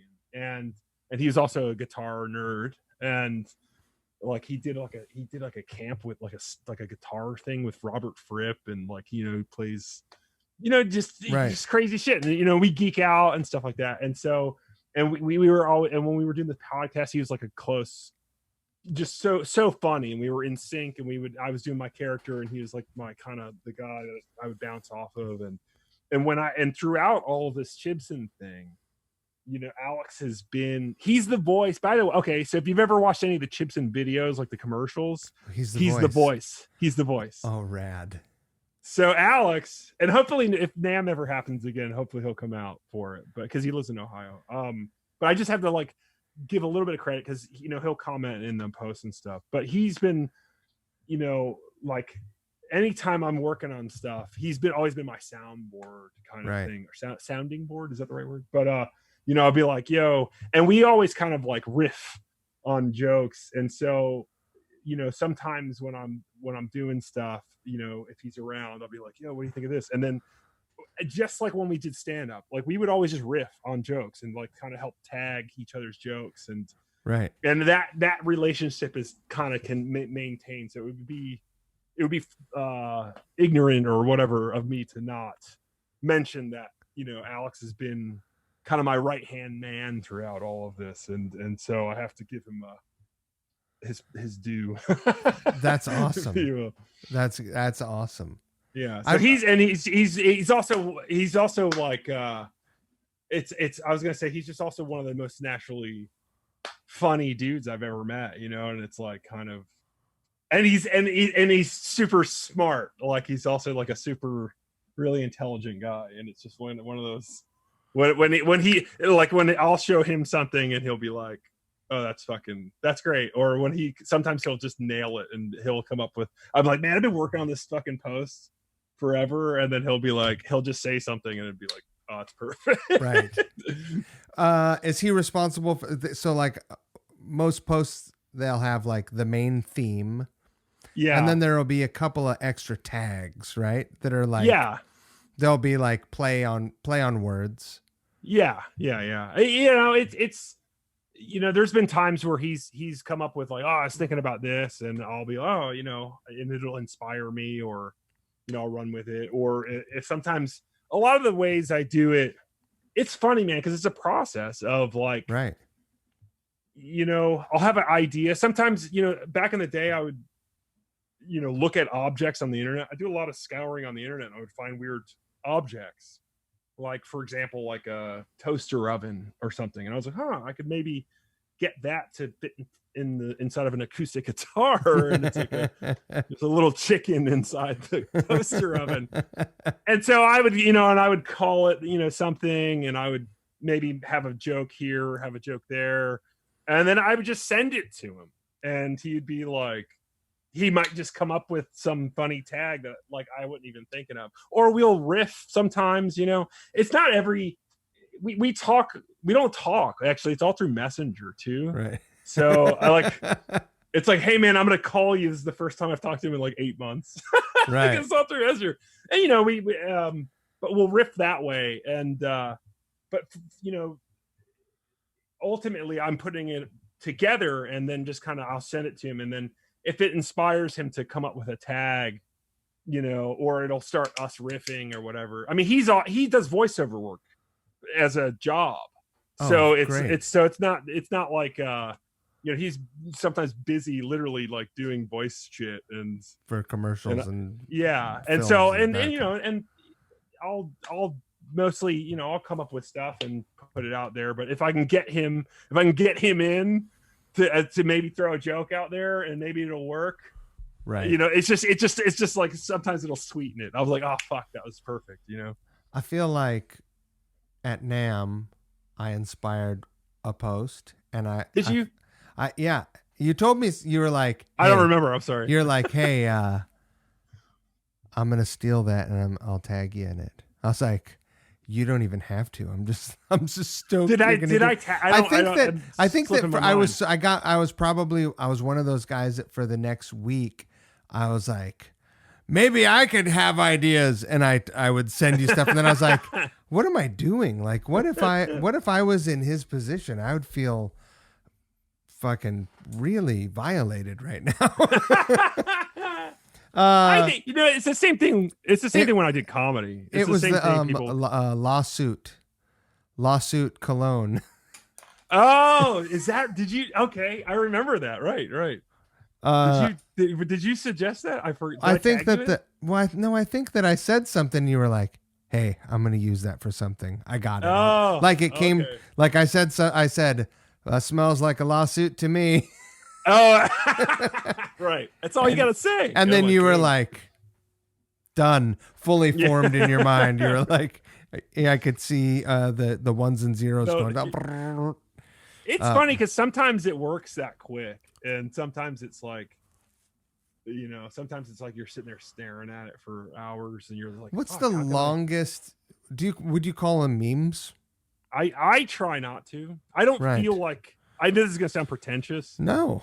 But it is, that's what people call them, right? They call funny posts memes, right? But I feel like when I see a meme, it's like some ripped off image and some text and some whatever. That's what I think of when I think of a meme. And when I think of whatever I'm doing, I just don't, I feel a little cheap calling it that. Right. But I don't want to sound pretentious about it. No. I just feel like it's like, I don't know. I call them ads or posts, I guess. Beautiful. What is the longest you've ever been, like the longest sitting ad that hasn't been fully realized that you still go to and you're like, I don't see it doesn't work that way. No. So it does. Well, it either catches fire and goes up, or you're just like trash can. Yeah. Well, I don't trash them. It's funny. I met somebody and they were like, so what do you have, like a backlog? I'm like, I fucking wish I had a fucking backlog. You're like, I'm white knuckling. I'll be honest, man. When they go up, chances are there's about I don't mean to give it all away, but 95% chance I just finished doing it. Right. When it goes up, because, you know, I'll sometimes, you know, I mean, there's some of the truth is like, some of these have taken, the longest one I ever did was 16 hours. I spent 16 hours on not one post, it was a 4-panel, the cease and desist game, board game, right? It was like the one, man. I was just like, because I loved it. I just was like, man, I would play this. I would fucking play this, you know? Right. You're a guitar builder, you're all hopeful, and then you go down the path and your headstock looks too much like this company's, go back 2 spaces, you know, like, and I was in love with it. And I designed the board. I mean, it was psycho of me. I designed the box, the board, like it made it like Monopoly chance cards, right? And I designed like 16 or 15 cards, all with different individual. I mean, just geeking out like so hard. And then, you know, I don't know, and then it doesn't do as well as others do, and you're like, fuck. All right, on to the next one, right? Because it literally is like, go, put it out, take about a 3-5 hour break, like to relax, maybe do your laundry, cook something to eat, and then it's back to fucking work. And it's, maybe I'm exaggerating, maybe it's like 6 or 8 hours or whatever, but like literally it's that. I mean, it's just like I'm constantly at it. But I do have others that I haven't posted, but that are studs or whatever. This is something we touched on here, but we also talked about earlier before we were recording, is that perhaps that wasn't publicly celebrated as much as another post, but you loved making it. Oh yeah. And if you labored that long on something that you were like, my heart's not in it, then you would be bummed if it got, if it performed Yeah, it did perform. at 50% or weird. 60%. Instagram's weird too, because it's like some things you're like, okay, I can see why that resonates, or this is funny or whatever. And then there's ones where it's like, I'm so stoked on it, and it just is like, just does nothing. And then you're like, fuck, man, Instagram's throttling me. I mean, I've heard, I've worn out all my friends like, man, fucking Instagram, man. Like this fucking thing does not work. I'll tell you a brutal thing. I've never talked about this on the podcast, but this seems like a good place for a confessional. Yeah. A lot of my close friends know that I did this. I made some yellow ribbon magnets. Do you remember the yellow ribbon magnets? Well, I didn't actually I bought 10 yellow ribbon magnets and I made a lot of stickers that were in the font. And I made one that said, "Who farted?" And I made one that said, "I'm with stupid." Wow. And I made one that said, "Nation of Islam." And I wanted to make one that said "Assalamu alaikum," but I didn't know how to spell it. And I was like I was talking to the printer, and I was like, Muslim greeting, like that. And then it occurred to me that if I made this sticker that successfully, right, if I could successfully make this sticker and put it on a magnet, that if someone saw it, they'd be like, well, what the hell does that mean? Yeah. Like it would just go right over their head. Right. Right. Or offend somebody. Well, yeah, hopefully, but what I did was I went ahead and I had 1,000 of these stickers made, and I bought 10 magnets, and I put a few of the different stickers on each magnet. And then whenever I saw a yellow ribbon magnet usually on a big truck, I'd swap it out. Wow. And I did it all across the country, zigzagging. And I got a couple of other, I hipped a couple of other touring bands to it, and I gave them stickers. And I was like, it's a great, fun game to play. Oh, okay. Don't get caught, because you could get killed. Yeah, no shit. Wow. Yeah. Wow. Pretty great. That's pretty bold. It was pretty fun. I mean, they're all over. They're all over the country. And they looked close enough where you probably wouldn't, like if you looked at your own car with the sticker, you wouldn't have noticed. You wouldn't even notice, yeah. You wouldn't have noticed because the font was exact. I was going to say that I have a similar story, but it didn't involve stickers, but it's kind of the same. The last time I ever played golf was probably like 2001 or something. Yeah. And I was on acid, and I played 9 holes of golf. Great. At the Candler Park in Atlanta, and I was on acid with my bandmates, and we were playing golf. And the last hole was a hill, and at the bottom of the hill was where the green was. And there was a bell down there you ring so that the next people who are about to tee off, because they can't see where the green is, right? Yeah, would hit it. And so we're on acid, right? So we're kind of putting our balls in, no pun intended. And one of my buddies who was also on acid started ringing the bell, because he was like, I'm on acid, it's a bell.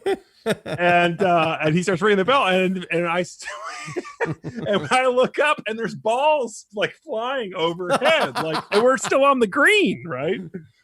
And so I see this ball bounce, like it goes over the hill, bounces on the green, and then right past the green was a ravine, or like a rock ravine with water. Yeah. And the ball just hit the green and bounced right into the ravine. And so me being on acid, I just went and ran down into the ravine and found the guy's ball and put it right next to the hole. And then watched the guy get down there, and he's like, just flexing at his buddy. He's like, look at me, man. He never knew. Never knew. I saved him a couple strokes, as they say. That is amazing. And I figured I could never play golf again because there's nothing was going to beat that. Yeah. So that's my yellow ribbons. I love it. I'm probably lucky that I didn't get shot because I did this all through like Tennessee into Georgia at truck stops, at fucking Cracker Barrels everywhere, at fucking the Waffle House, everywhere. You could have been scattered, smothered, and covered. That's right. Definitely scattered. Good God. And that's just by my bandmates. Right. That's in the band. Yeah. Jesus.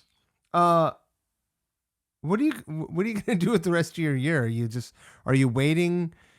Like, do you have a plan? Yeah. Escape plan? I don't know. I mean, you should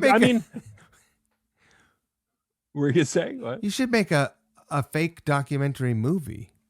Well, I have a real one. Real one. Yeah. We've been working on so Chibson kind of, when how to back up, when I mentioned I had started this when I got laid off, right? And right prior to being laid off, like a year and a half, I started working on a documentary, and the Chibson was kind of born out of this, work that we were doing on a band. I guess I could probably tell you. So we started working on the official documentary for Dred Zeppelin. Oh, rad! I totally, yeah, of course. So when I was a kid, Dred Zeppelin came out, and for those who don't know Dred Zeppelin was one of basically the first mashup band. Right. In terms that they took, people know the name. They're like, oh, it's like Reggae Zeppelin, right? And what the thing that what time has forgotten is, because it was all prior to the internet, was that they were the first kind of band that do like that mashup of the names. But they also, the thing about them is that they had this 300-pound Elvis impersonator singing Led Zeppelin songs to a reggae beat. And they're from San Francisco, right? No, they're from Pasadena. Oh, is that right? From, yeah. And and this was, they started in 1989, and their first show was in June. I'm sorry, it was in January. And by June, MTV showed up to one of their gigs and put them on television. And so they'd only been a band 6 months. They'd probably played like 8 shows, but their first show was sold out because the concept had never been done. Right. So, I mean, the name alone was enough for them to sell out their first show, because like people were like, Dred Zeppelin, what the fuck is that? And so their first show is sold out. They played the same venue. They practically invented the internet, or at least internet humor. That kind of thing. Because then there was like some bands that were kind of doing that type of thing, but because they had this trifecta of the Zeppelin stuff, the reggae element, and then this guy, and so the guy Tortelvis, who's the Elvis guy, is a comedic genius. And not only is he a comedic genius, but he's a fucking amazing singer. Like, does he live in San Francisco now? No, he lives in Pasadena. Is there another? So there's Extreme Elvis, which came later, which is more of like a Gigi Allen Elvis thing. That was a San Francisco thing. Okay, yeah. So I found out about that later, because people think people think that that's the same. I saw him in Portland, Oregon, and I swear that He Who from the Dwarves was playing guitar. It's probably possible. My friend Warren played drums with them for a hot minute. But they played pretty straight Elvis covers for a while. And then they busted into like a Minor Threat cover. And then that Elvis got up on a bar stool, or got up on the bar and peed on the crowd. Yeah. And I was just like, no, Elvis, I'm out. Yeah, it's different. It's a different doc. Different movie. That's our second movie. But anyway, but long story short with them is that will be a Chibson documentary. And so it's our first full feature length film. And how far from completion are you? We're done. We have a someone doing a famous musician doing the voiceover narration for it. Which is it Jimmy Page? Surely the fuck is not Jimmy Page. No. I wish though, if anybody knows Jimmy Page, let us know. Because the music stuff's a little bit tough, but minus that, yeah, it's been done. We were just tightening up a couple of little spots and getting the narration done, but it's been basically Chibson was born out of that film, and we plan to do a lot more of it. We were, not to give it all away, but we were planning on doing a lot of video stuff that was all slated to go and do a lot of like beyond just the commercial stuff, right? Doing other things, funny, entertaining stuff, but actual stuff with a point of view that is different than what you get to see. And it's not like, it's a little bit of a cinematic thing, a little bit of some storytelling, some history stuff. It just, we want, this is kind of where we want to take it, beyond just, the memes and stuff it's all funny, but want to take that to the next level to a visual sense and start involving, instead of like necessarily like bringing people and putting them in the meme, let's take it to the video space and put them in the videos. And that sounds absolutely incredible. Yeah. And I feel like that's what I'm doing when I'm not on the computer in my underwear on the couch working on that. Are you okay with that staying in the podcast? With what? The underwear thing. The movie stuff and the sort of media side of. No, I'm okay with that. I think, well, because the reality of it is that at one point or another, either the thing about this Dred Zeppelin thing, and I'll be honest with you, at this stage, I'm super proud of the work that we put into it. We busted our asses on this film, and no one's ever told that story. It's an untold story. We interviewed everybody in the band, have a lot of other people that are in it. And, it's at this point, it's like, well, we worked on it for 4.5 years. And so, wow. So this is the official me telling everybody, yeah, it's happening. The biggest problem with it is that, there are Led Zeppelin songs. And right. So the hardest part about getting the thing put out is that licensing. You have to go to Warner Chappell through Jimmy Page, and that's the kind of the uphill battle with it. And so if it hopefully we can release it legitimately, and if we can't, then we'll release it illegitimately, just like a Chibson movie. Right. Right. That is either fucking way, it's coming out and it'll be a thing. Right. But it's just like it's just a small piece of this Chibson story that is yet to be told. It's like there's so much shit I want to talk about too, right? That I have to like. That I've been working on, and no one gets to see that because I'm just doing the posts, So in a perfect world where the music licensing, publishing side all works out, and it's it's like, okay, we came to an agreement. Whatever, Led Zeppelin gets 50% of the money that comes in from the movie. 100, right. By the way, just to mention too, Robert Plant when they came out, Robert Plant was endorsed the fuck out of them. Was like photographed with Dred Zeppelin shirts, and still plays Dred Zeppelin at his shows in between like the bands and stuff. Right. but Jimmy Page does not like Led Zeppelin. Right. So just Does wanted he to put think that it out sounds too much like Jamaica? Yeah, I just, I feel like all I can say is that he should not have a problem with Led Zeppelin, and Right. because he did that Puff Daddy Cashmere thing. You know what I mean? Like, you should. It's like you can do that, and we can do this. You know what I mean?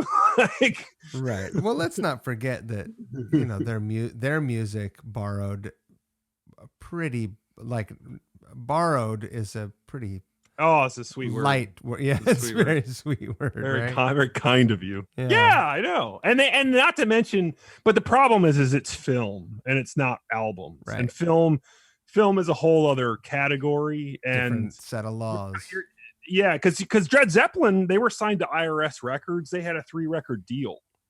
You know what I mean? So they didn't have those issues. And in fact, they were also dealing with Elvis, and they were dealing with Bob Marley.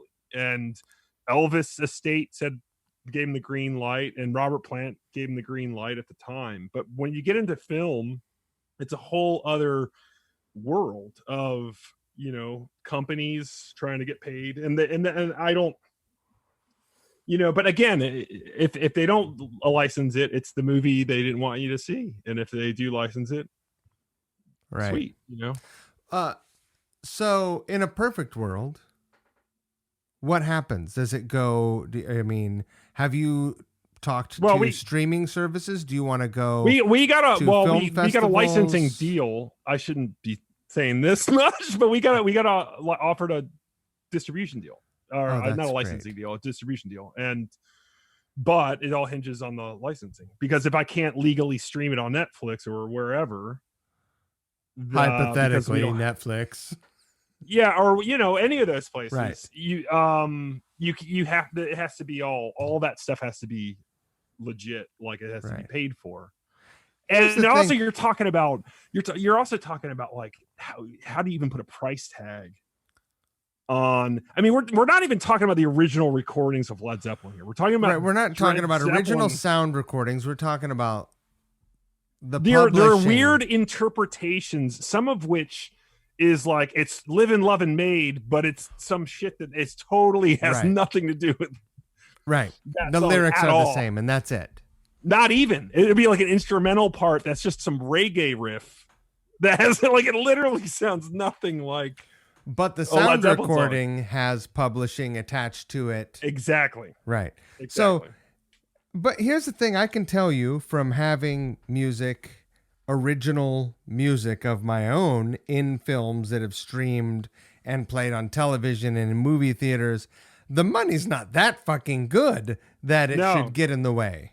But when you have a company like a Warner Chappell or something like that, they're the ones collecting the money. And also the Zeppelin stuff's so notoriously impossible to license, like, and the problem is that, you can't make a film.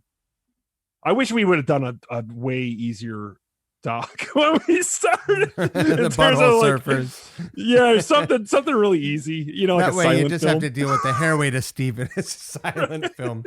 But we picked the hardest. Well, we'll get some Zeppelin songs. But could have been worse. Could have been the Eagles. Right. Oh, those guys are, I think, nightmares to deal with. Yeah, but I also want people to like it. Can you imagine that? Fuck, man. Listen to Don Henley talk about himself for 3 hours. Yeah, anyway. Actually, I can. I saw the movie. Did you? Oh yeah, did you watch it? No, it's long. I love Joe Walsh. Of course. I mean, I love oh god, what's his name? From the albino bass player. Yeah. What's his? I can't tell you why. Fucking his name's not Terry. His name's It's got an E in it, doesn't it? It's like something. Yeah. I can't remember. We sound like geniuses right now. This is great radio. Yeah. Duh. Hey, that band with the long run. Hey, that dude with the hair. Yeah, he had luxurious hair. Oh, of course. And a gorgeous falsetto. Yeah. Great falsetto. One of the best in the business, I'd say. Absolutely. God, what's his goddamn? I don't know. It'll come back to me. Doesn't matter. You know what I'll do is I'll interrupt your next podcast and I'll have his name. I hope so. I got it. Just send it to me in a voice message, and I'll just just play it. I'll interject it right into the middle of the next one. It'll be great because it's one that a lot of people are going to listen to, and they're going to be real serious about. Yeah, because he's like a player. He's like a dude. He's like I mean, he's a funny guy, but he's like, people they fucking hang on every word. Right. Not like me, man. Whew. Well, I just mean that for 40 years, people have been hanging on this guy, or 30 maybe. People might hang themselves on my word. Well, if you know what, here's the thing. We've been talking for 2.5 hours almost. So when do we want to start? Oh, do you want to start now? Yeah, we should. I think I'm going to give something away. I always give something away at the very end. Like, it's like, all right, you really, obviously, you know how to suffer. And so what should the catchphrase be? Should it be the phrase that pays? Yeah, the phrase. Thank you for that radio. It's the phrase that pays. You want me to do a station ID? You're listening to Couch Riffs. Oh, yes, on the internet.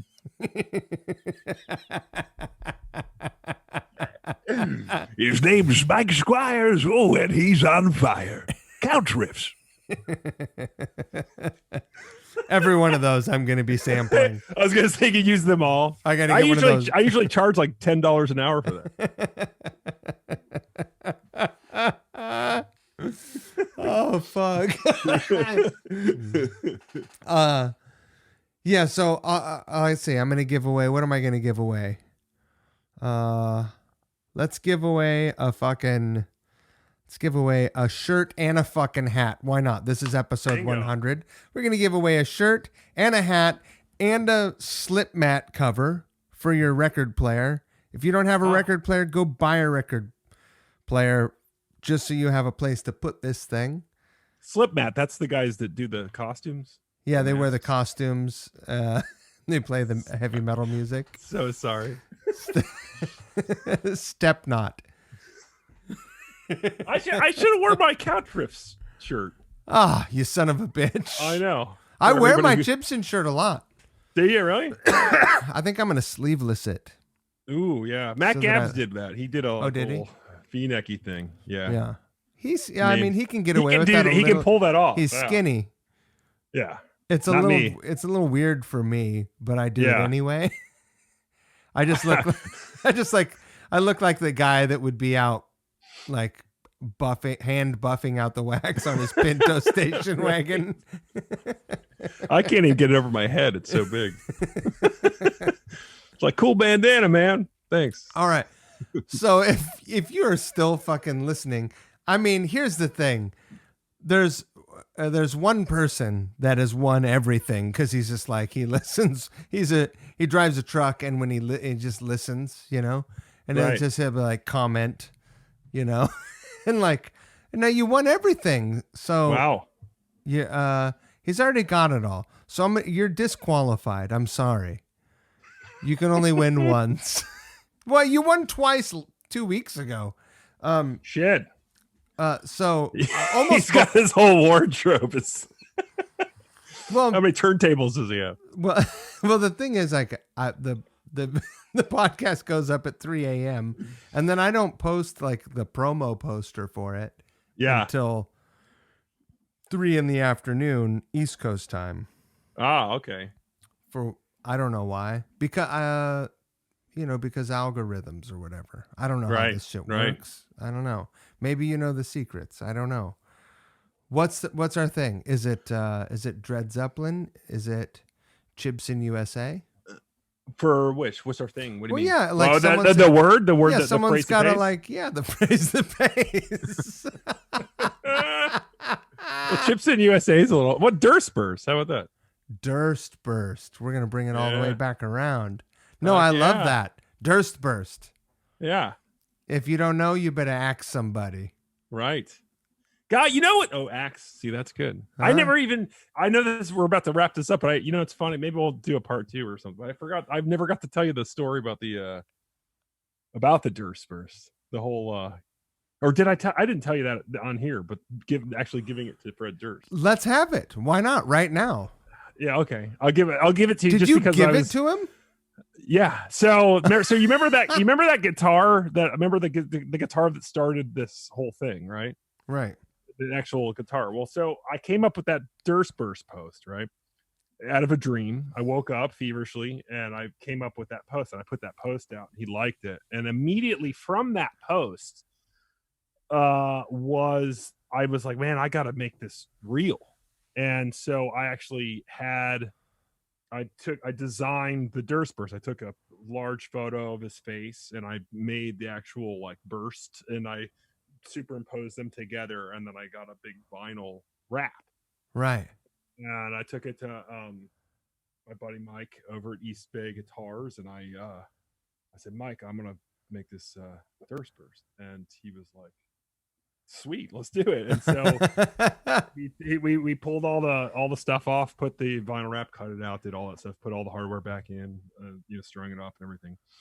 And I shot a commercial. We did the Durstburst commercial, and I had like the paid actors in that, like the paid, because I wanted to get Fred Durst in it, like all orders hand delivered by Fred Durst, and I would have him like, here it is, but he was like, no way. And so anyway, so I had that guitar as the Durstburst, and that was the whole thing. I was thinking, well, that would be a great thing. It went from this meme to this video to like, maybe hopefully getting him into it. And so that never happened. And then in December, right before NAMM, my buddy Ashton called me. He lives in LA, and he's like, dude, the Limp Bizkit's playing the Roxy, doing like a Christmas show. And I just won tickets. And I was like, what? And I was he got the phrase that pays. He knew the phrase that pays, right? He knew the phrase that pays. So I was like, well, fuck, I guess I'm coming to LA tomorrow. It was literally like that. And so I grabbed the Durstburst and I put it in a bag, and I drove from San Francisco down to LA. Through the night. What's that? Drove through the night? No, I drove during the day. And then as I just stopped at random places off the side of the road, and I was taking photos of the guitar. I put it in a stand, and I would like get some weird background. And I was putting it up on the stories, and I was tagging him. And Durst started replying to me tagging him. He started messaging me. And I was like, what? This is crazy.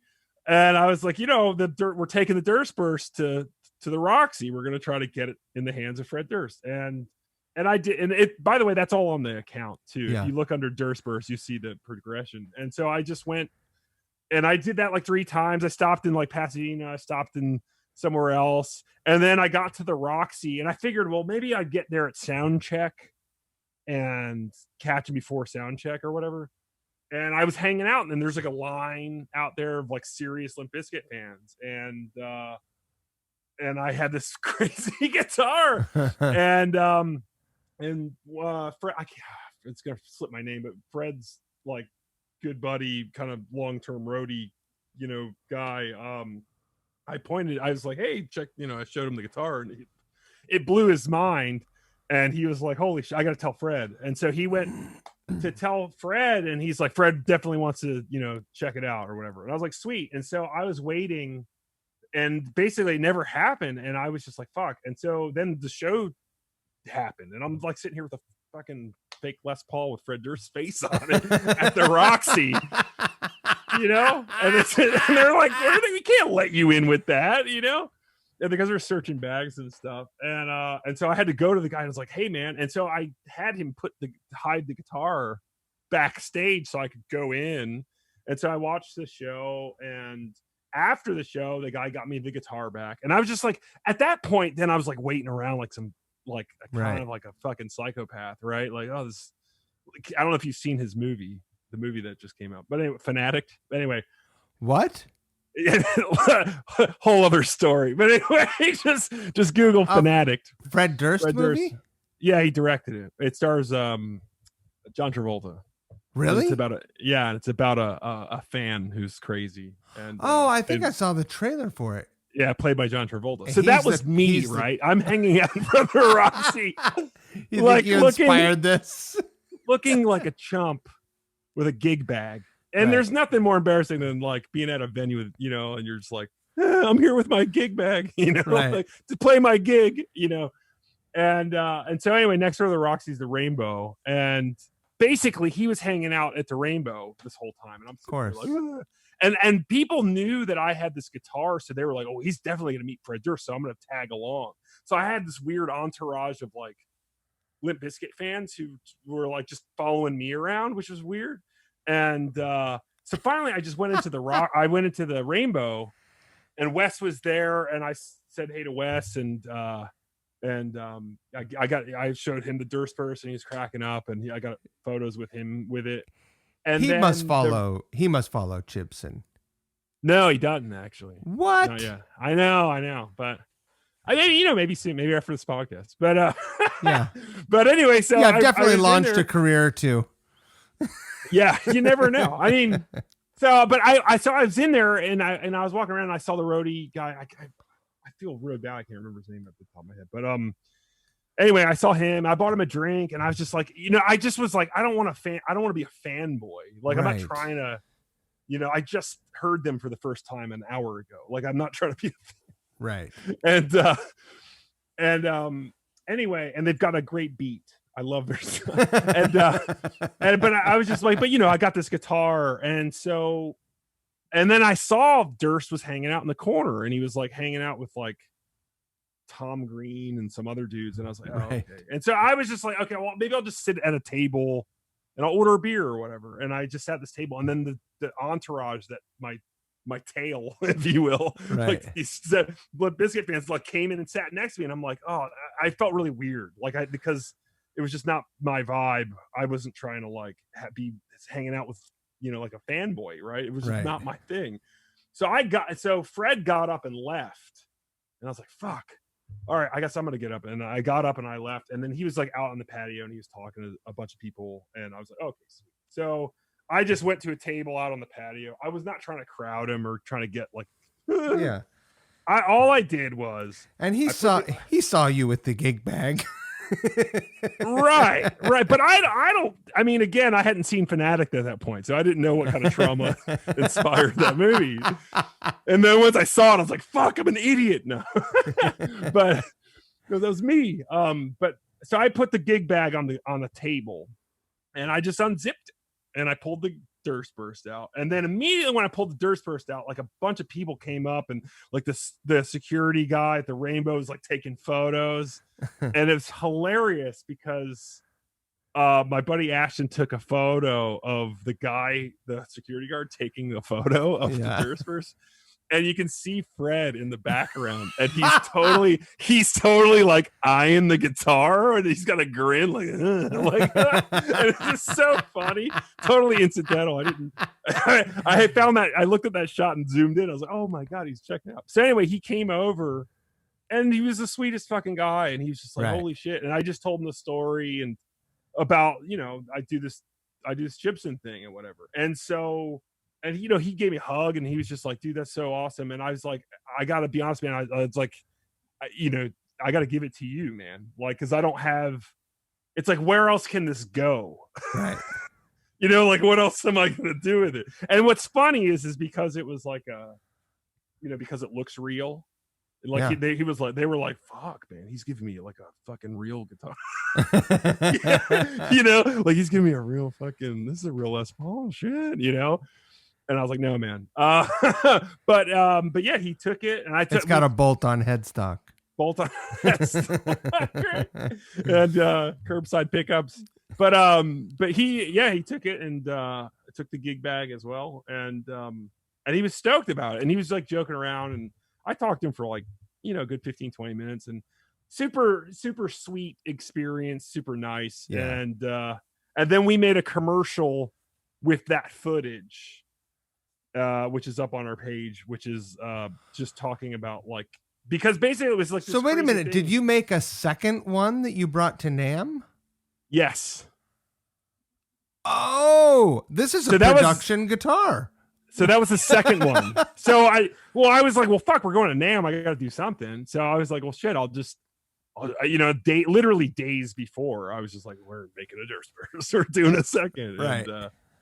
And so that one was the one that actually was a bolt. Yeah, it was a bolt on neck. That was like some weird, like, 70s knockoff Les Paul shape. But the original one, it had, it was a lot more shapely, if you will. But was that the gold top that you bought? Yeah, it was. So in a sense, though, for me, I was just thinking like it went full circle. Like this was the guitar that inspired me to do this, the whole thing. And and then I was just like, and the Fred Durst thing became a thing, and then here I am meeting him because of Chibson, right? And I was just like, well, fuck, man, you need to have this. Who else is gonna appreciate this guitar more than you? And he graciously accepted. Yeah, he stared at it for about 20 minutes. I didn't want to interrupt. I just let him have his space. Has he shared a photograph of it? He never has. He was like joking around that night. He's like, "Oh, I should do videos with it," and he never has. But I don't want to, again, I'm not trying to like, aggravate him or whatever. But I have, but the other thing is I'd like to try to do other things. I have other ideas that to get with Fred and do other product ideas beyond the Durst Burst. I don't want to give that away. You want to work with him some more. Well, it's just he's a big Andy Kaufman fan, and I love Andy Kaufman, and I kind of grew up in that space, doing with the comedy and all that stuff, and like he got what I was doing. He understood. Yeah. I mean, he was at first a little bit like, "Are you fucking with me?" Right. But then when I was like, "No, dude," I explained, I was just like, "No, this is all out of love. It's not like a." Because again, like I say, I deleted that post. I was just like, I'm actually trying to turn this into something where it's like you're in on the joke as opposed to this is at your expense of a joke, right? Yeah. So anyway, so that was the tail end of the Durst. That was my Durst thing. Yeah. It's so good. It really is. It's so good. It was, it was a pleasure to be put into an arm bar by the security guard. Oh yeah. Yeah. That was Ashton. We rented him for the day. Was he a paid LA actor? Yeah, definitely. Ashton, believe it or not, he's another guy I met through comedy. Oh, rad. Yeah. So it's all it's kind of funny. I have only remained friends with. I know this is going on for hours. I'm sorry. No. I've got I've been fidgeting with my arm through our entire episode. Oh, okay. I have poison oak all down my arm, on my wrist, on this arm. Did you see how I was holding my dog earlier? Yeah. Well, where I take him to run off leash, he likes to go into this one little fucking spot where I think he picks it up, and then when I hold him, he rubbed the oil onto my arm, and so it's pretty. I look like a burn victim. COVID does it works the same way. Yeah. COVID canine version. Yeah, I'm starting to get used to. I kind of don't want it to go away. Right. I mean, I could get used to this.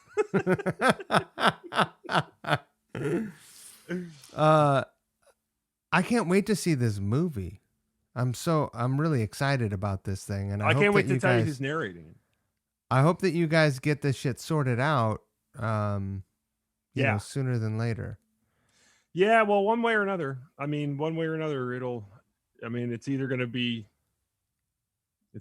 out legitimately or illegitimately, it's just right. I don't know, I mean, that's because also it's like, what else, what do you I don't know. It's what else can you do? It's like, oh, am I going to not show the thing? Because, you know, if we can't do it, I mean, it'll be for free and people will see it for free and that's fine, you know? Right. Because it's a story that should be told. And I think it's historically, it puts a lot of things into perspective especially for kids that weren't even born when that shit happened, because Dred Zeppelin's like a thing that, if you weren't there and you weren't around and you didn't experience it firsthand, like you'd never know about it.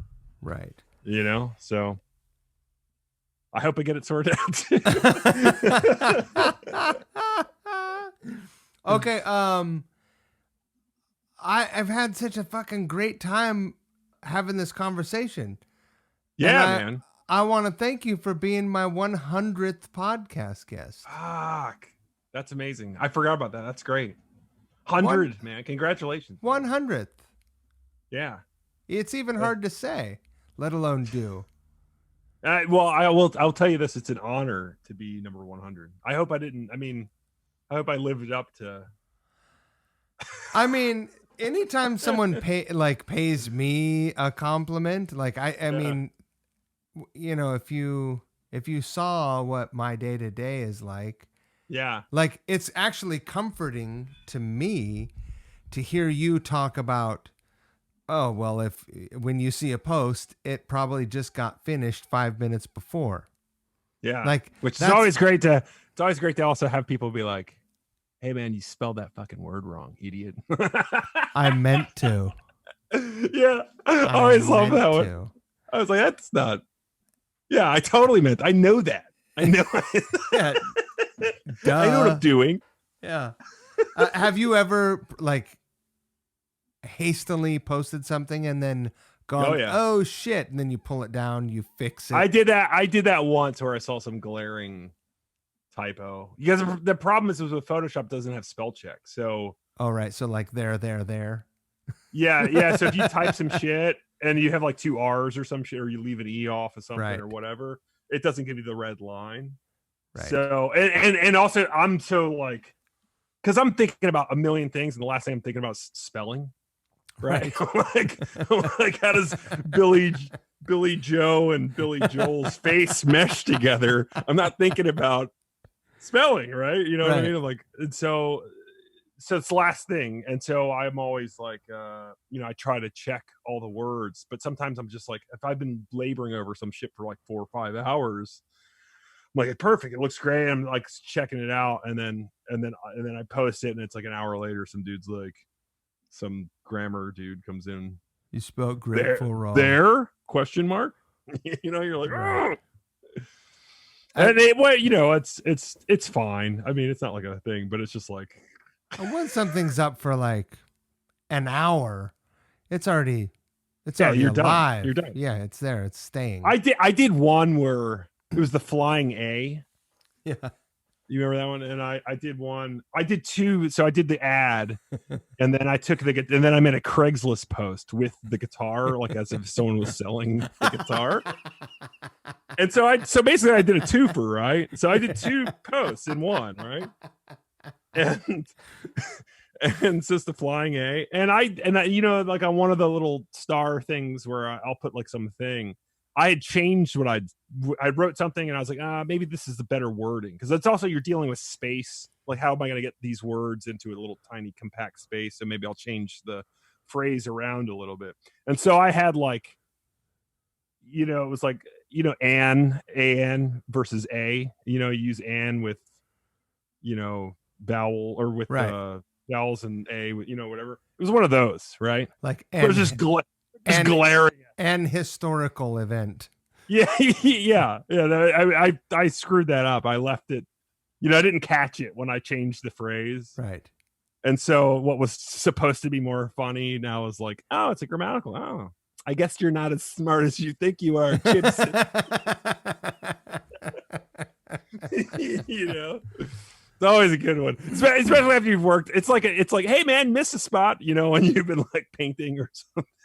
You're painting, right? You're mowing the lawn. Hey, dude. No, this is like, that's a real thing around my house. Like, my wife wants me to do more projects around here, Yeah. But the thing is like, like she'll never hear this, you know, but I hung these guitars. I bought this fucking rack, but if you put a level on it, it's like fucking, it's at a 5-degree angle. But I've got her convinced because the ceiling is is a pitch. I'm like, oh no, it's a ceiling. Yeah, there it is. But that's like everything that I try to do that is precision. Like I could paint and tape and that all looks great. But if I have to do anything with precision, like I just get all fucking weird. Like if I have to hang something with 2 points and not a fucking wire. Right. You know what I mean? Like you hang a wire, it's boom, boom, done. Yeah. Hang it up and the wire does the rest of the work. Just gravity and the wire. You just juggle it and I always blame shit on Fiverr when people are like, hey man, no, you spelled that wrong. I was like, well, Fiverr charges extra for that. Spell check. The guy on Craigslist that I hired to do these ads fucked it up. That's great. Were you serious? You'll make the poster for this? Yeah, I mean, it depends on what you want. I mean, sure. I mean, I don't know. I mean, do you have things you want me to include in it, like your logo or any of that stuff? Or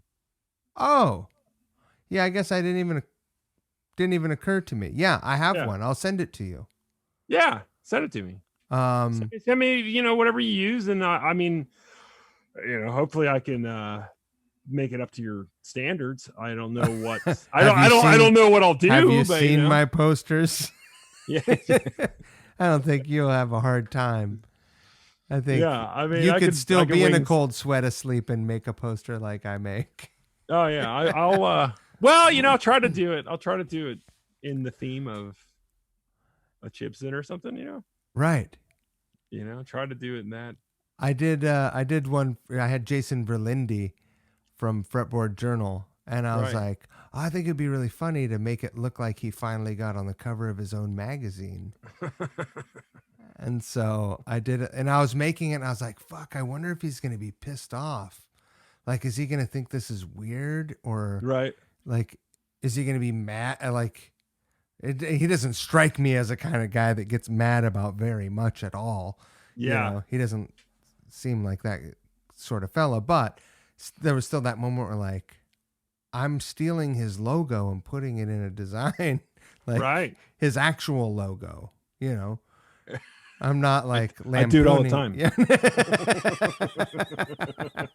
Feels good, doesn't it? Yeah. Feels real good. It really does. Fuck, it really God, does. that feels good. Fucking Robin Hood. Laugh all the way to the bank. Yeah, exactly. Dude, thank you so much. Man. It's super fun. Well, feel free to edit anything out.